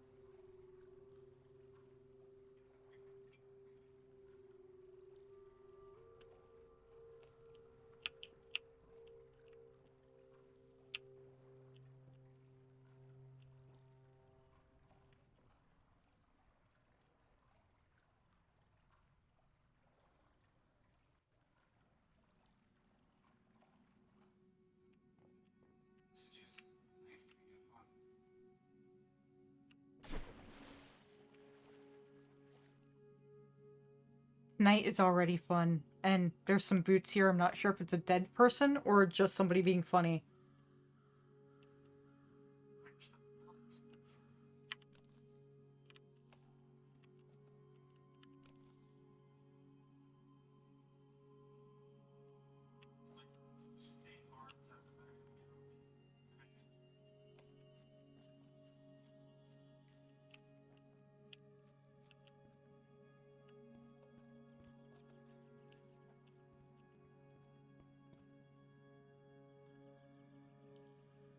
Mhm.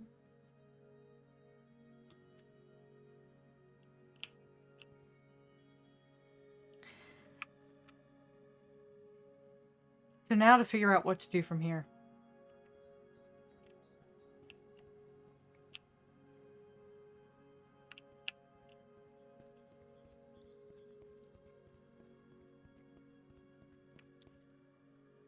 Obviously, it's not that way.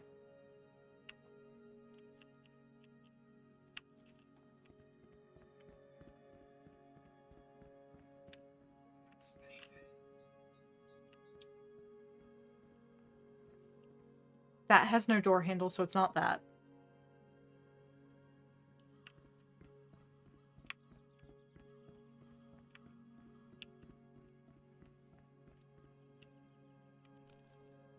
Someone should get that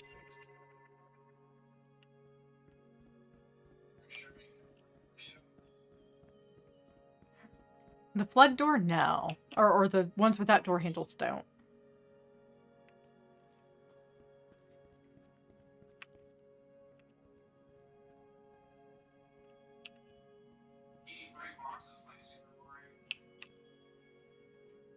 Woohoo! No.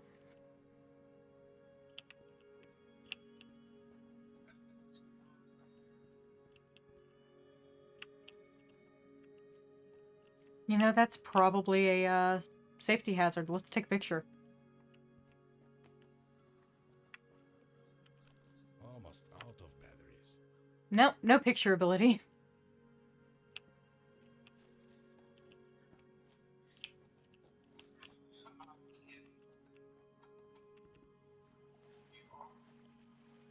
I literally am. It's okay, though.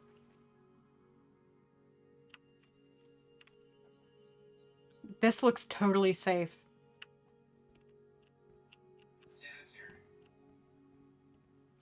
Must be careful not to go too deep. Oh, Skiz, did I mention that Mark, the engineer that we're playing, can't swim?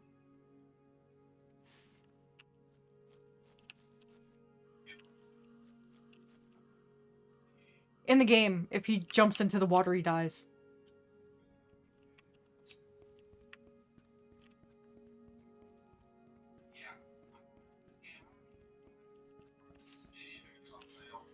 So it goes on sale quite frequently, and I highly recommend it. It's got like 30-something hours of gameplay in my last playthrough. This is my second playthrough. And I love this game. It is one of a kind and totally not a horror game.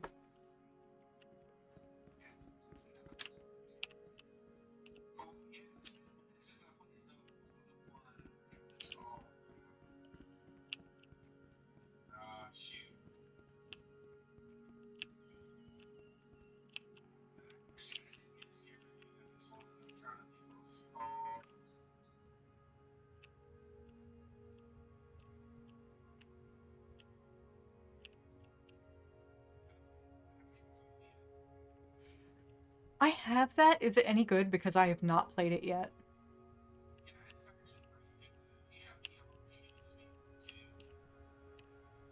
Well, that's pretty cool.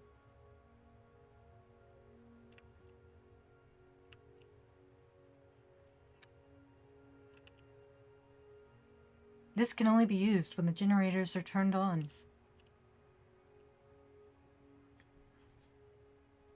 So, the sticky note engineering, like we found in this game, like the sticky notes tell you exactly what to do if you read them correctly.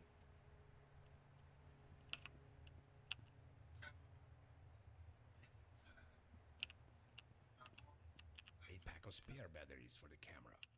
It's just like the sticky note I have. Yep. Yep.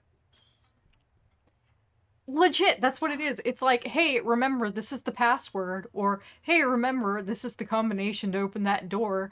Hey, so-and-so, don't forget not to climb on the roof. Last time, you busted a hole in it.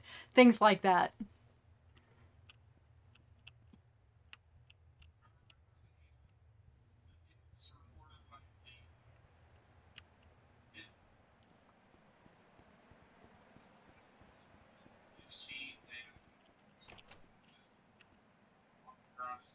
Yep.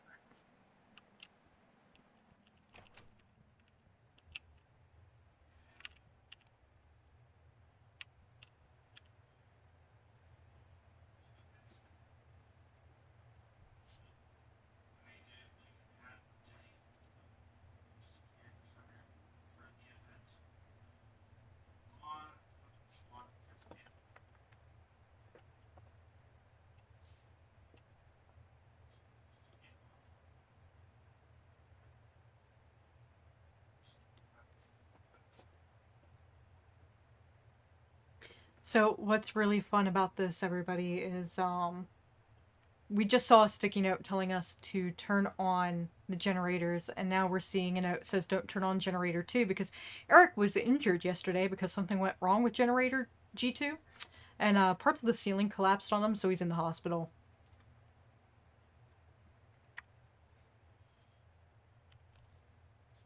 Intriguing. Lost batteries.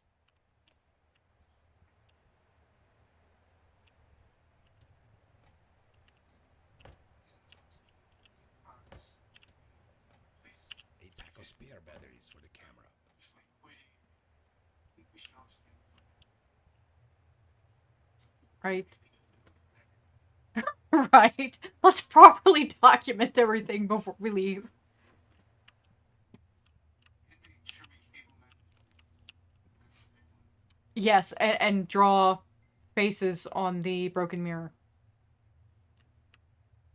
Yeah, you missed that earlier. She was walking through this network. All of the networking cables were accurately cable managed, but if you look at the panels outside of one specific area, it's totally fucked. Screens, components, and some networking generators, but it's one fucking thing. It's going to be perfect, B.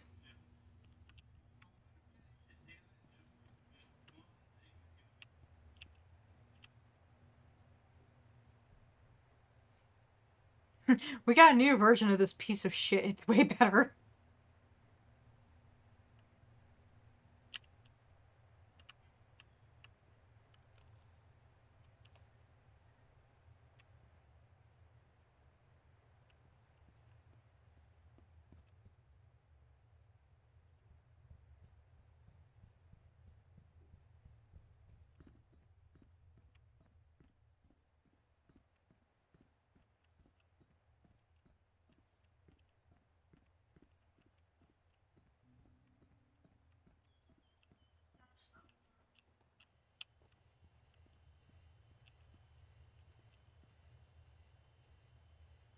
Enter the code to turn off the alarms.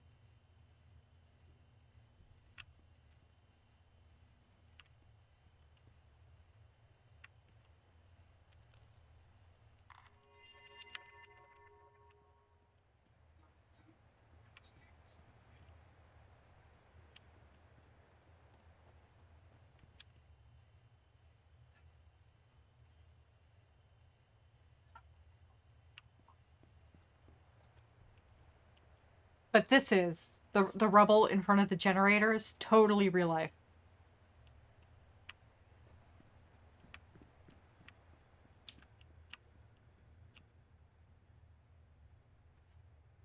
There's a power switch, generators 1, 2, 3, and 4.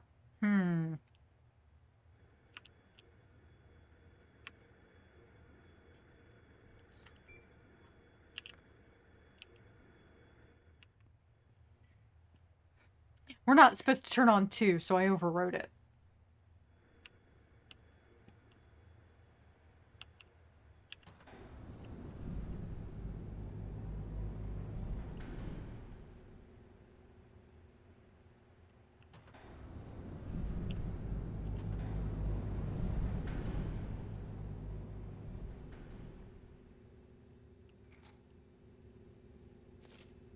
That should do it.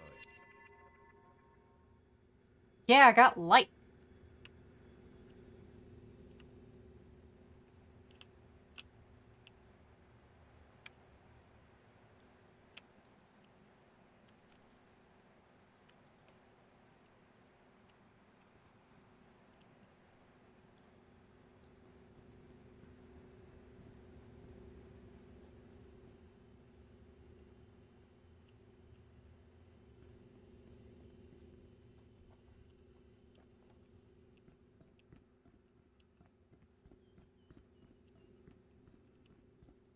Yeah, you missed it, Exiled. So we had a post-it note that talked about like the water at this treatment plant being polluted with like heavy metal and bacteria levels, and then we found the, you know, makeshift sauna with their outhouse in the drinking water tunnels, and now we're down here in the tunnels and everything is wrong.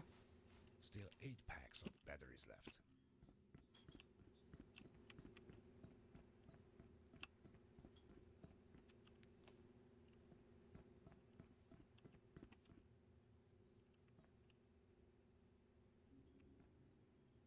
This doesn't look right.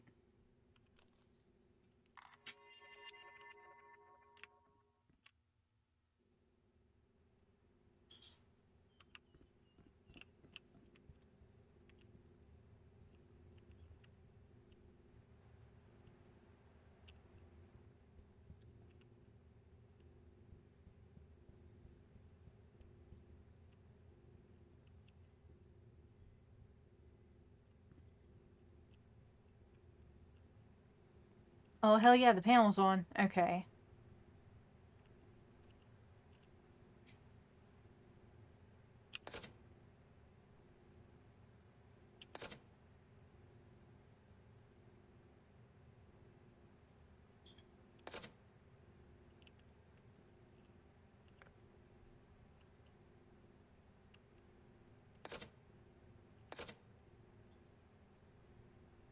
The alarm is off.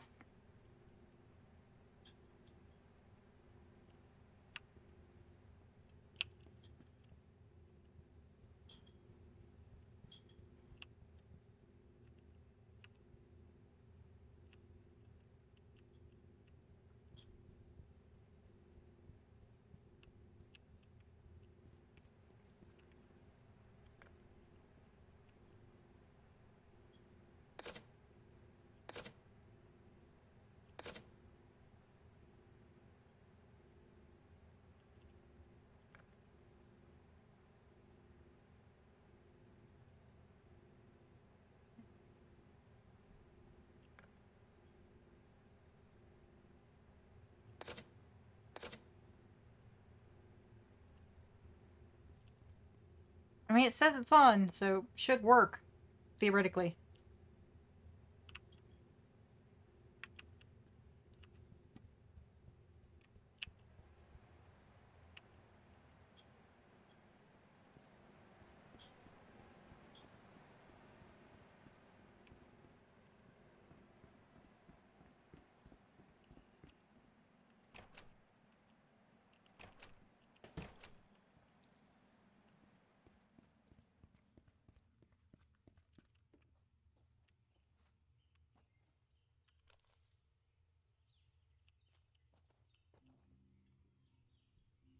How come this crumbling structure is not a safety hazard? Safety hazard. Right.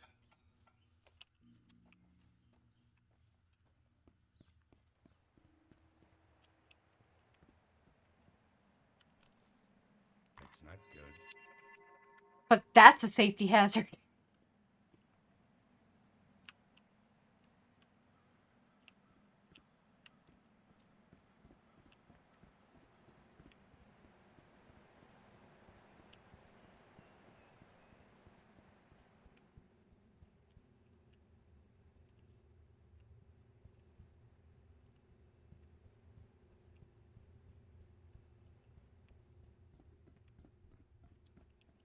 I forgot to turn on the flow meter, so I'm gonna go do that now.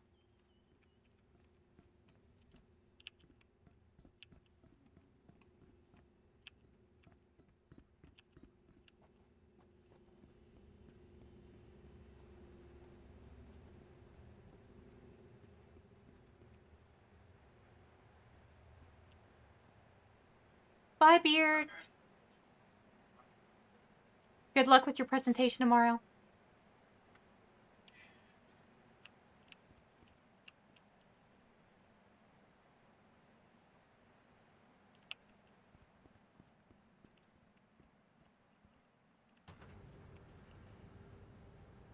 These elevators never work, so I wonder if this one's going to crash and burn too. We've already had like 3 elevator disasters. Oh, yep.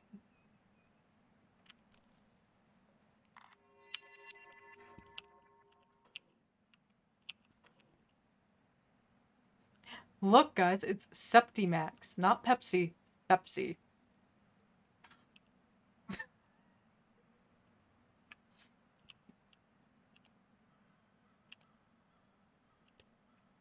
How many of these things are there? So it's not like sepsis. That makes 2 packs of spares for the camera. Sepsis Pepsi.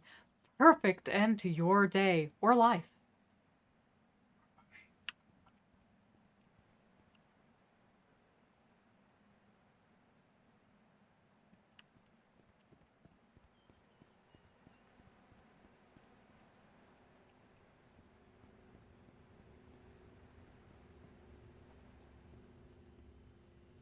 I can't open this door, and I'm not sure why.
Okay, this isn't terrifying at all. Not one bit. Nope.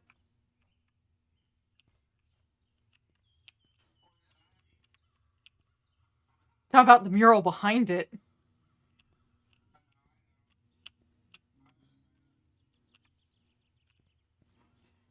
Scream, dude.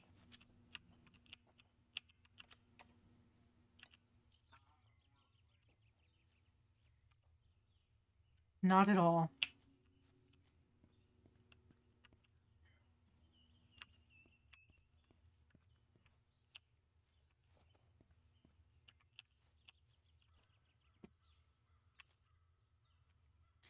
See, this is Fallout shit right here. Is a tree growing in the middle of the structure.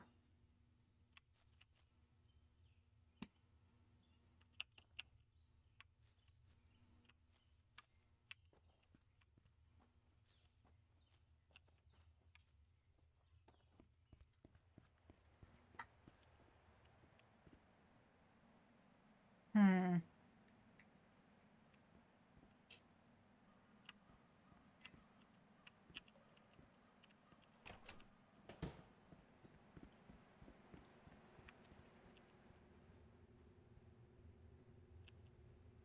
There's gotta be something I'm missing. Like, typically this time of night I'm getting a little bit tired, so my brain doesn't fire on all cylinders.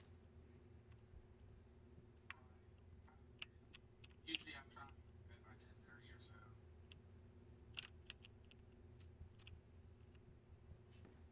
Well, I am sorry for keeping you up, Skiz.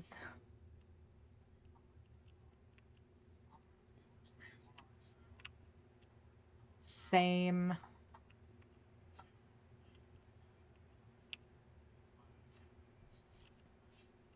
Yeah, yes, 45 minutes. So I'm at least with snooze. Right. Mine's set for 7:30 with no snooze because I get up and make breakfast to get everything ready, pills together, whatever, boot up my laptop, get into the VPN, and then I'm ready to go by 8. So,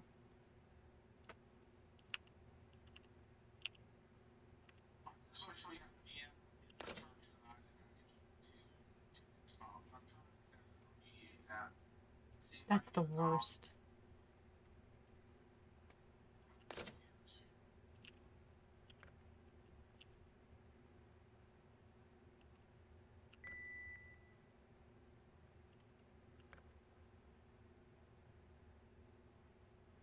Okay, I reset the doors. So I guess one of them should be open now.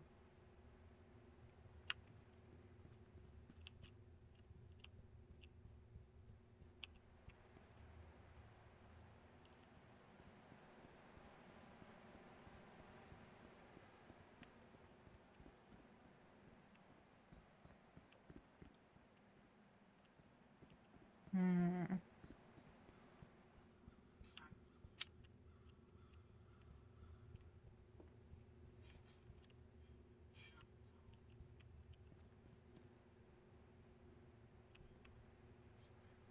Right? That would be amazing. We should do that.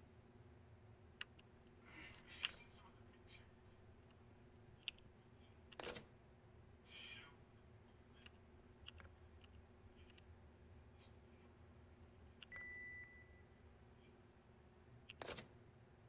Right?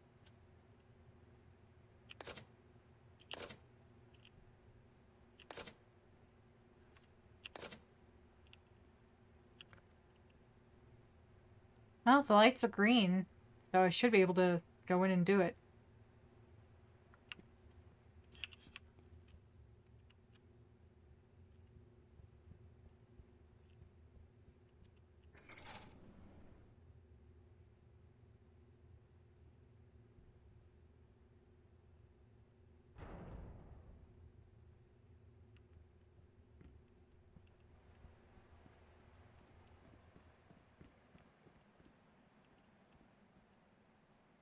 It is green, so now I can go down the stairs to it.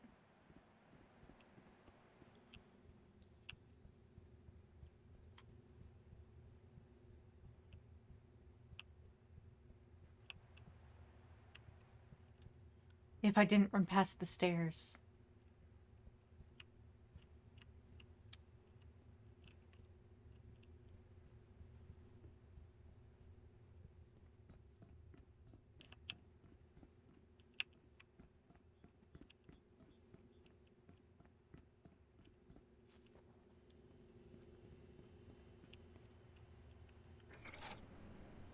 Yay, I can finally open it.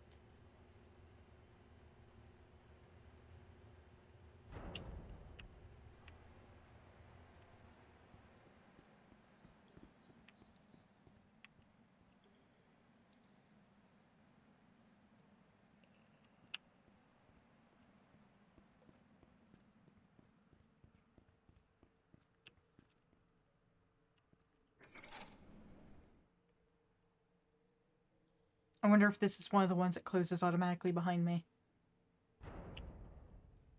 Nope, I'm good. That's 9 packs of flashlight batteries. Totally not a horror game.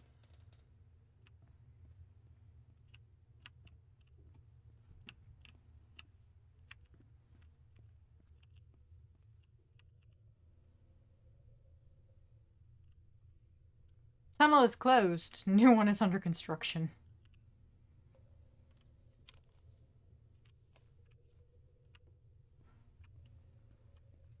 Well, I can see why.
Nice. How was it?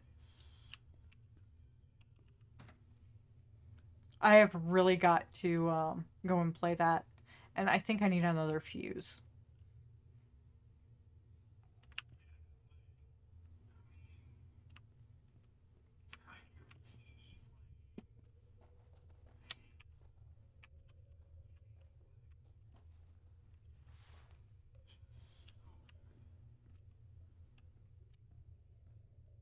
It sounds really good. Like from what you talked about on Monday, I really want to see it.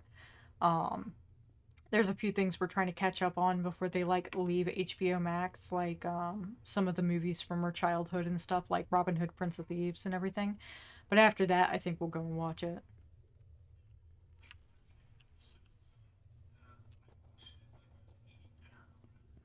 Just watch an episode on TV. Nice.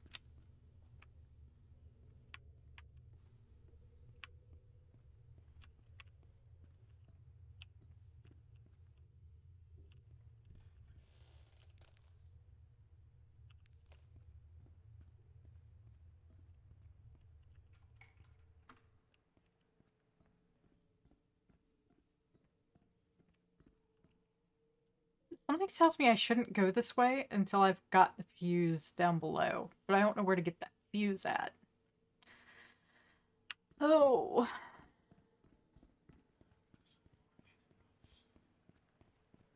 right.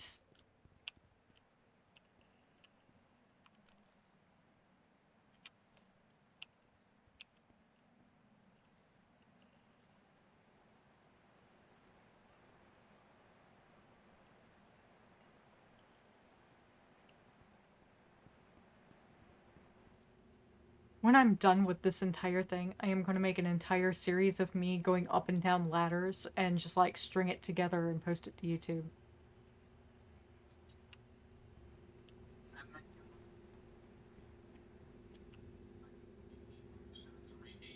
Right? Ooh, I didn't see this earlier. I should play this. When I founded my company, I was sure that it would be successful. But when we started building the Two Gorges Dam, problems started to appear. We didn't have much money, and the project was very expensive. I did my best to reduce the cost, but the damage had already been done. Then Stahlberg Steel went bankrupt. It was one of my company's major clients. After that, our revenue shrunk to almost nothing. Eventually, I had no choice but to sell the company. I was about to close the deal with a man who could have been able to save the company, but he backed out at the last minute. That bastard. My only option was to sell the company to Jeff Walter, the man whose last two business acquisitions had resulted in bankruptcy.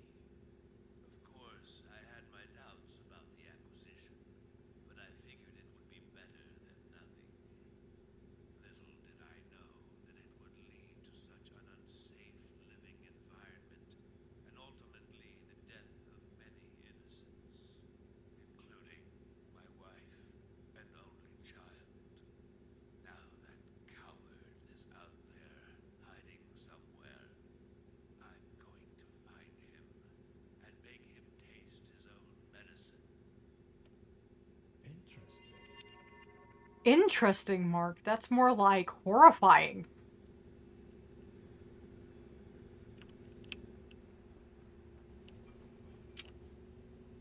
Oh, on stream he was listening to a cassette tape. And hey Faraday, the cassette tape basically was him going on about issues with like his company and how he was trying to make a deal with somebody to save his company from bankruptcy, and at the last minute that person backed out of the deal and he had no choice but to accept an acquisition with Walter, who like he didn't realize what would happen, though his past two endeavors had ended in bankruptcy. So he was like, hey, we're going to sell it to this guy. He didn't realize it would lead to loss of life in civilians, including his wife and only child. Hartman got fucked over hard, and like Bergman didn't help, Walter didn't help, but like from the previous episode we played on Monday, you can see that hey, lurking is perfectly fine, Faraday. But looking from the previous episode, we found that they had like this huge conspiracy theory wall where they were going on about Eric Kleinman being missing and all this other shit, and how he blames it all on Walter. Well, now we're getting more into that story.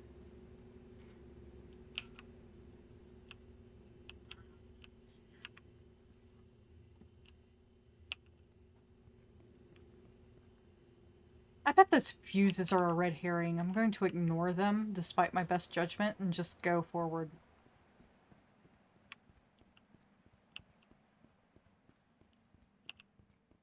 Because I don't see another fuse that's readily accessible, and I doubt it would be back at the beginning of the level.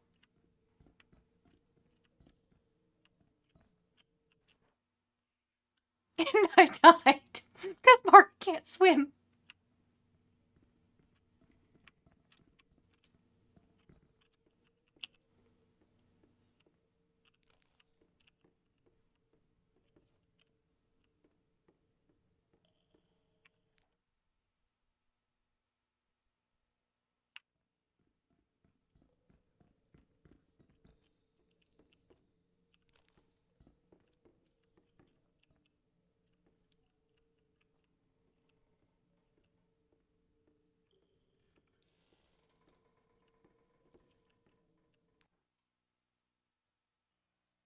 This is tricky. Oh, at least it didn't put me all the way back at the beginning.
That's 3 packs of camera batteries.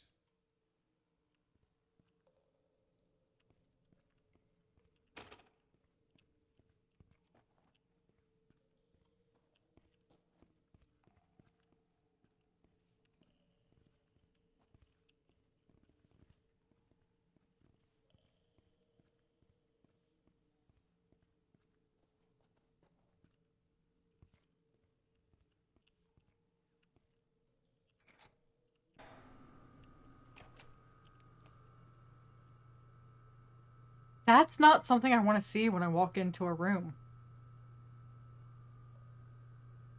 Does anybody else know what those are? Other than me?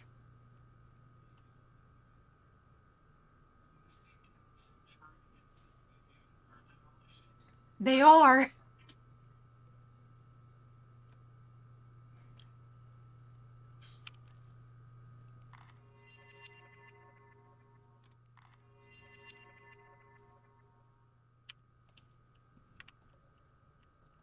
That makes 10 packs of batteries for the flashlight. I think I'm actually full on batteries for my flashlight, which is a good thing because I'm going to need them later. Though I do wonder where Mark is getting all this room for D batteries and AAA batteries in his pockets.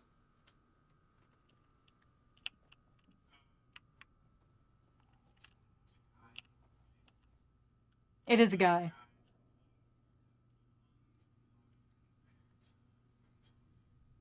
Right, but do you have enough pockets to carry 10 packs of D-size batteries? Okay. Well, I guess that's normal. He is an engineer, so, you know, it's very likely he's wearing, like, cargo khakis.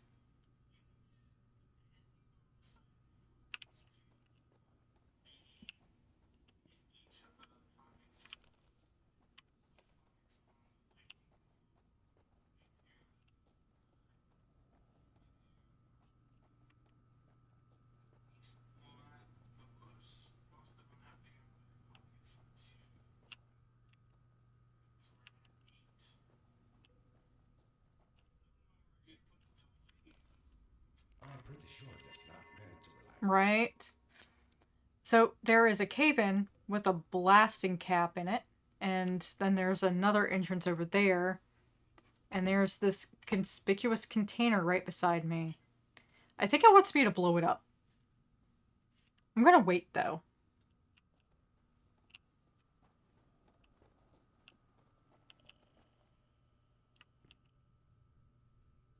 Oh, it definitely wants me to blow it up. That dynamite is grabbable. 4 packs of camera batteries.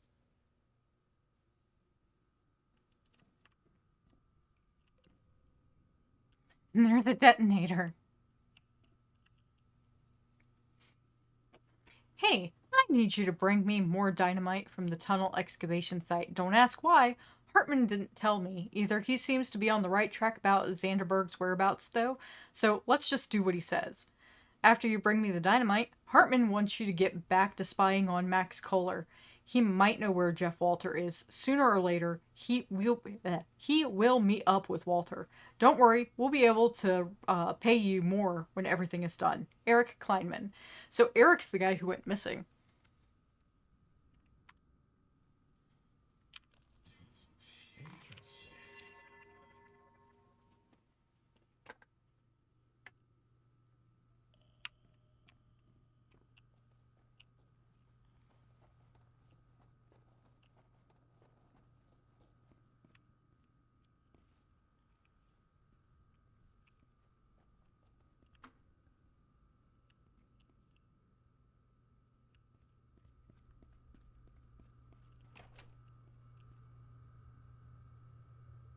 This is that room I was in where I was like, I need to get another fuse.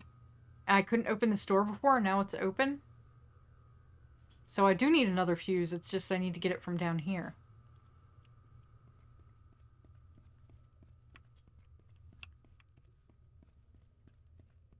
The note wasn't a lie. I wasn't supposed to use that tunnel.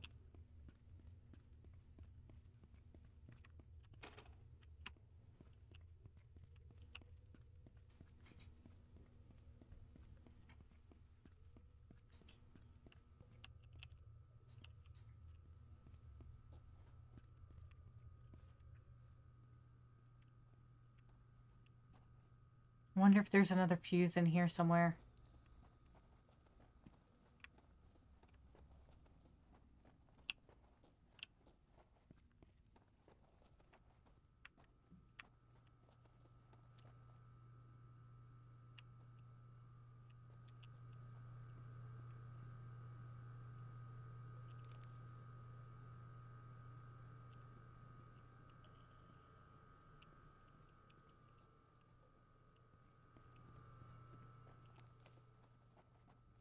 Okay, I think I know what I have to do. I have to blow up the other tunnel, grab a fuse, come back, and put it in the thing.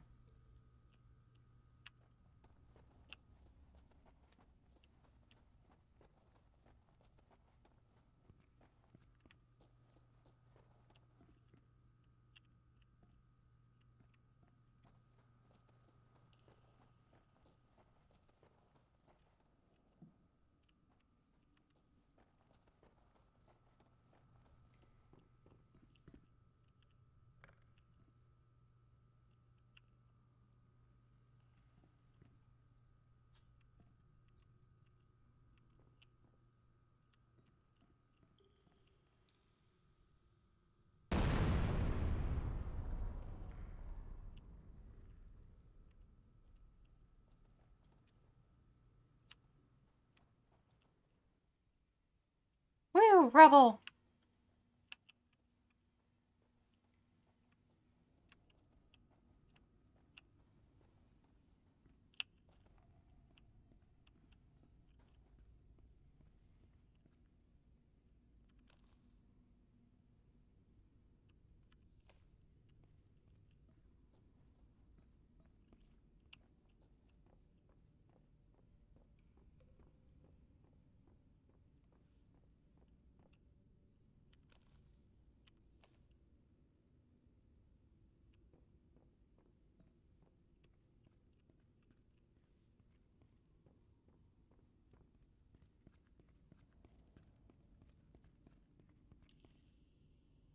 Look, a fuse.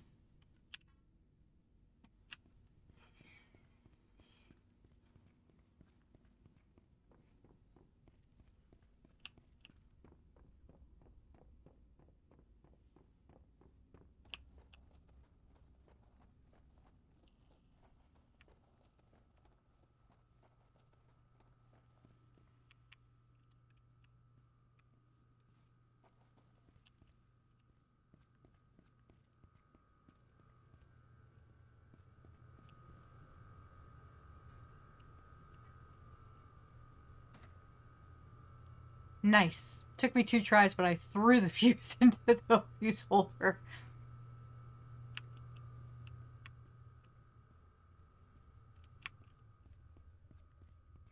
Now that door at the end is green.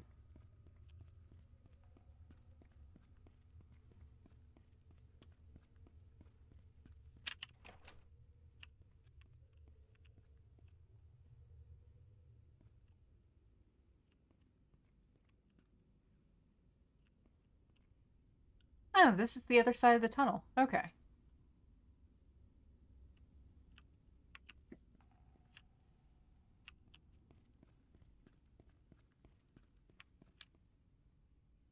There's an elevator.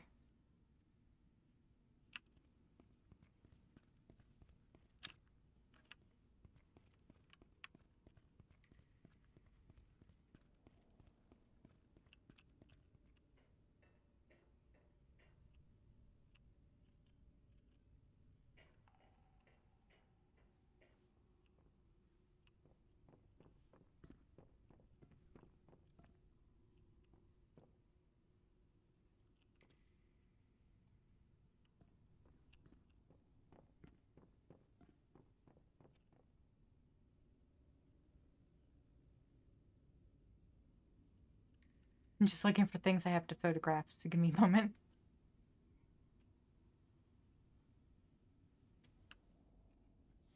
Up there.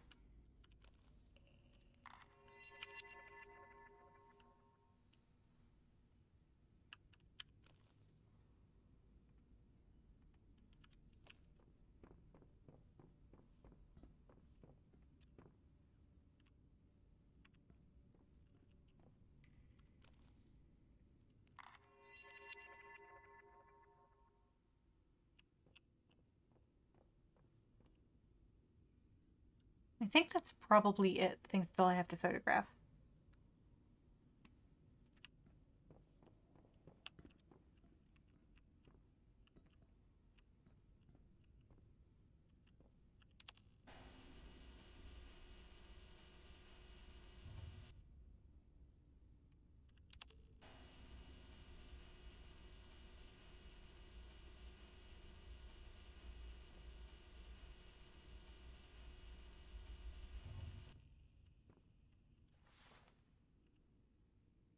This is totally safe and normal, I swear.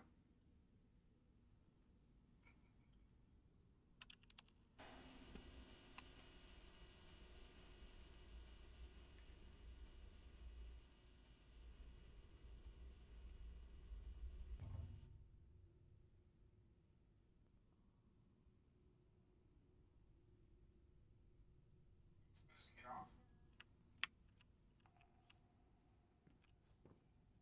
I jumped down, it's okay. It wants me to move those boxes, I see it.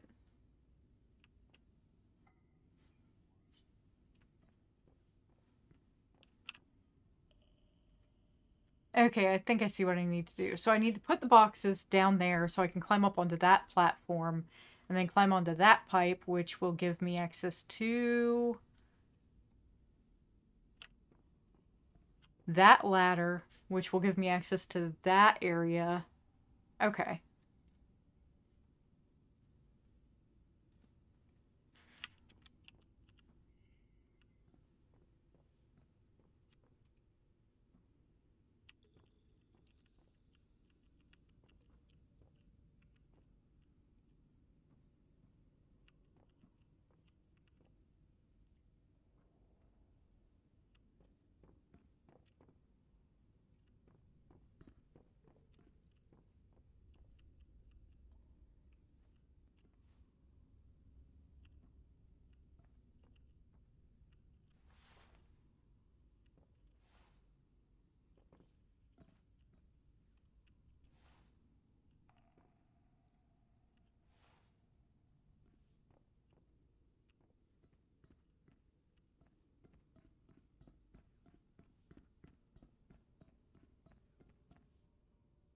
Need a welding machine?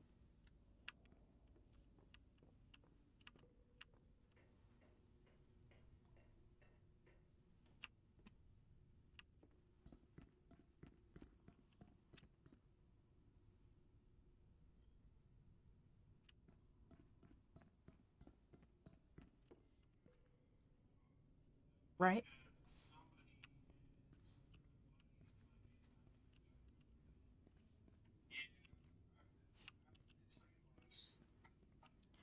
Yeah, I'm close to calling it a night after I get in here. Ooh. Can't carry any more of these. I can only carry 10 packs of flashlight batteries.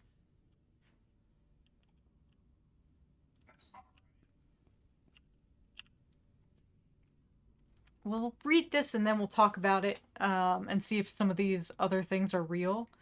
And then we'll go to bed. So, Stahlberg times from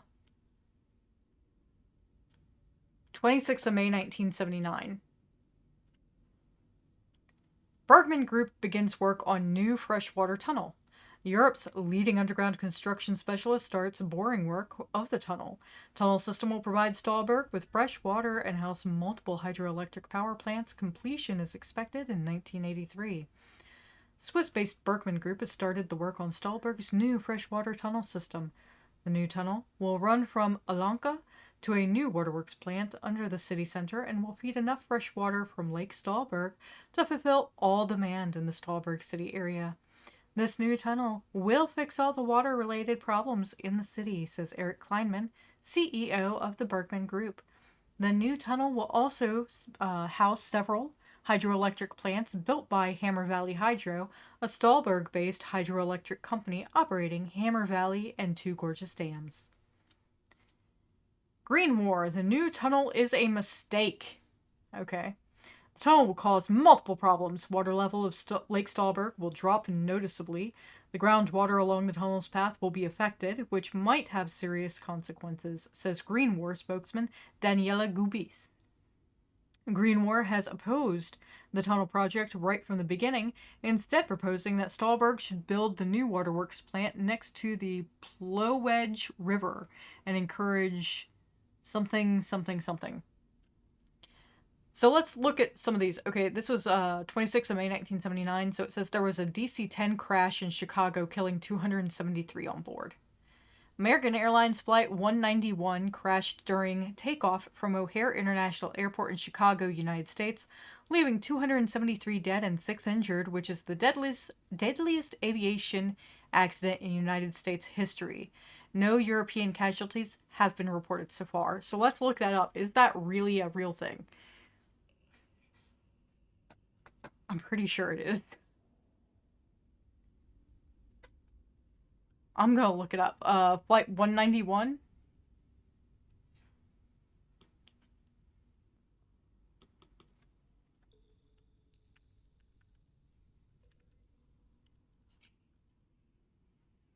It's real! Okay. All 258 passengers and 13 crew on board were killed, along with 2 people on the ground, with a total of 273 fatalities.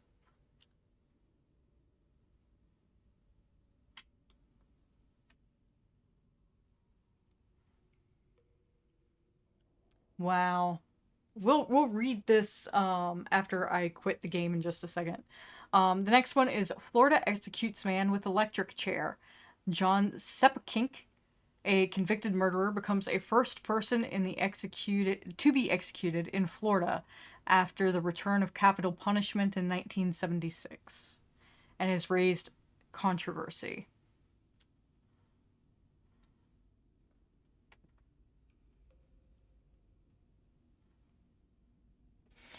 The last one says, "This is one hell of a headline," and the rest is so rubbed out I can't see it.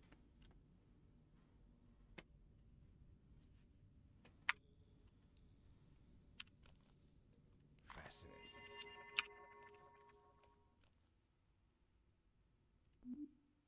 With that, everybody, I am saving, and we're going to talk about American Airlines Flight 191 before going to bed.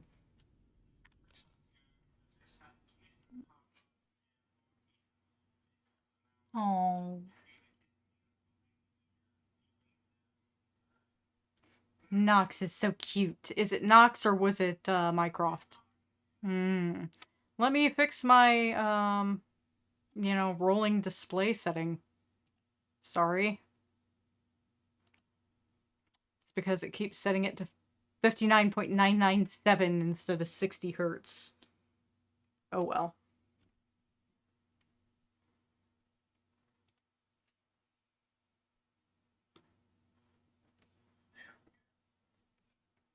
Okay, is that better, everybody?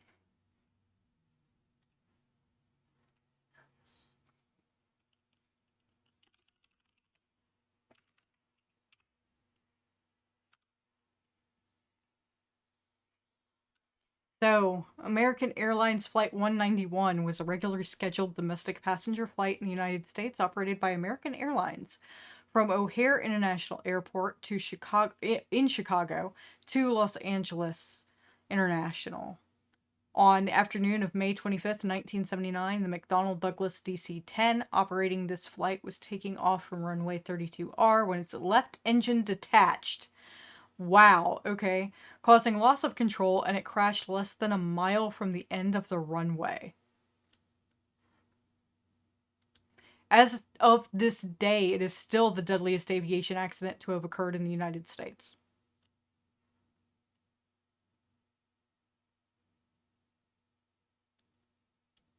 Fun times. I don't know if America was ever great.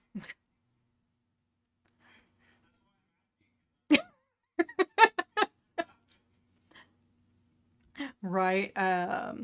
For those who are interested in talking with me on stream, you can also join my Discord and hop in voice if you are so inclined.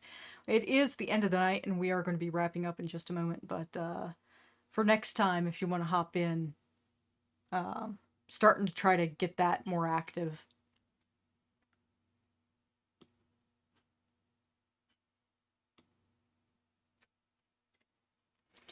Okay. Well, the right. Oh man, this is a big issue. Like, I love the little Easter eggs in this game in Infra because this is not the first newspaper we found with real incidents that occurred that were like major headline breaking news across the world during the days that are the dates on the newspaper with the fake articles.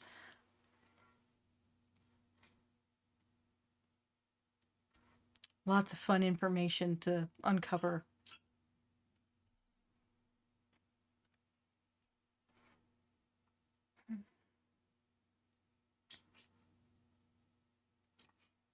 Oh, look at this. The crash was caused by improper maintenance procedure used at American Airlines. Who would have thought?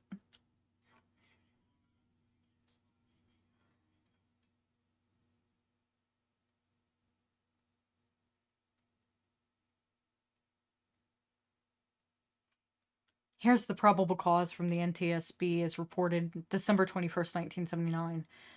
They determined that the probable cause of the accident was the asymmetrical stall and the ensuing roll of the aircraft because of the uncommanded retraction of the left wing outboard leading edge slats and the loss of stall warning and slat disagreement indication systems resulting from maintenance-induced damage, leading to the separation of the number one engine and pylon assembly at a critical point during the takeoff.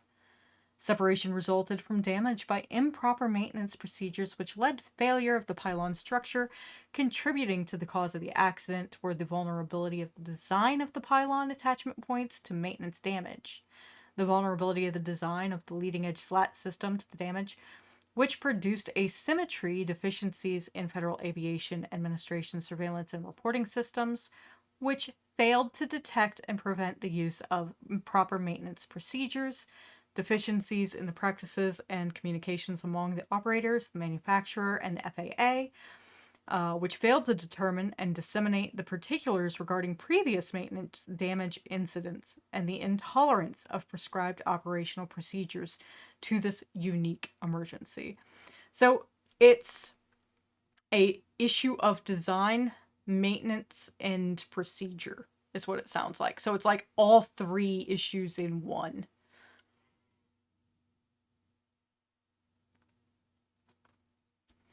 And with that lovely tidbit that makes people potentially scared to fly and drink their water after watching Infra, which is totally not a horror game. I will say that again.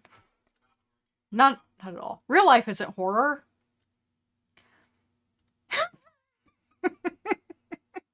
And if you want to know more, you can look up the documentary that spawned Infra being made. I'll actually post that in the Discord later for people who are interested, because I found it on YouTube this morning and I was like, that'd be nice to post, and I forgot to post it.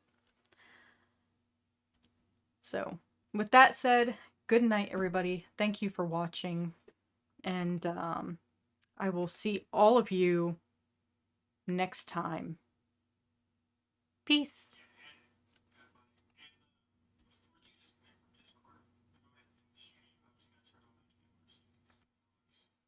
Yes, I should totally do that. I am logging off of Discord now.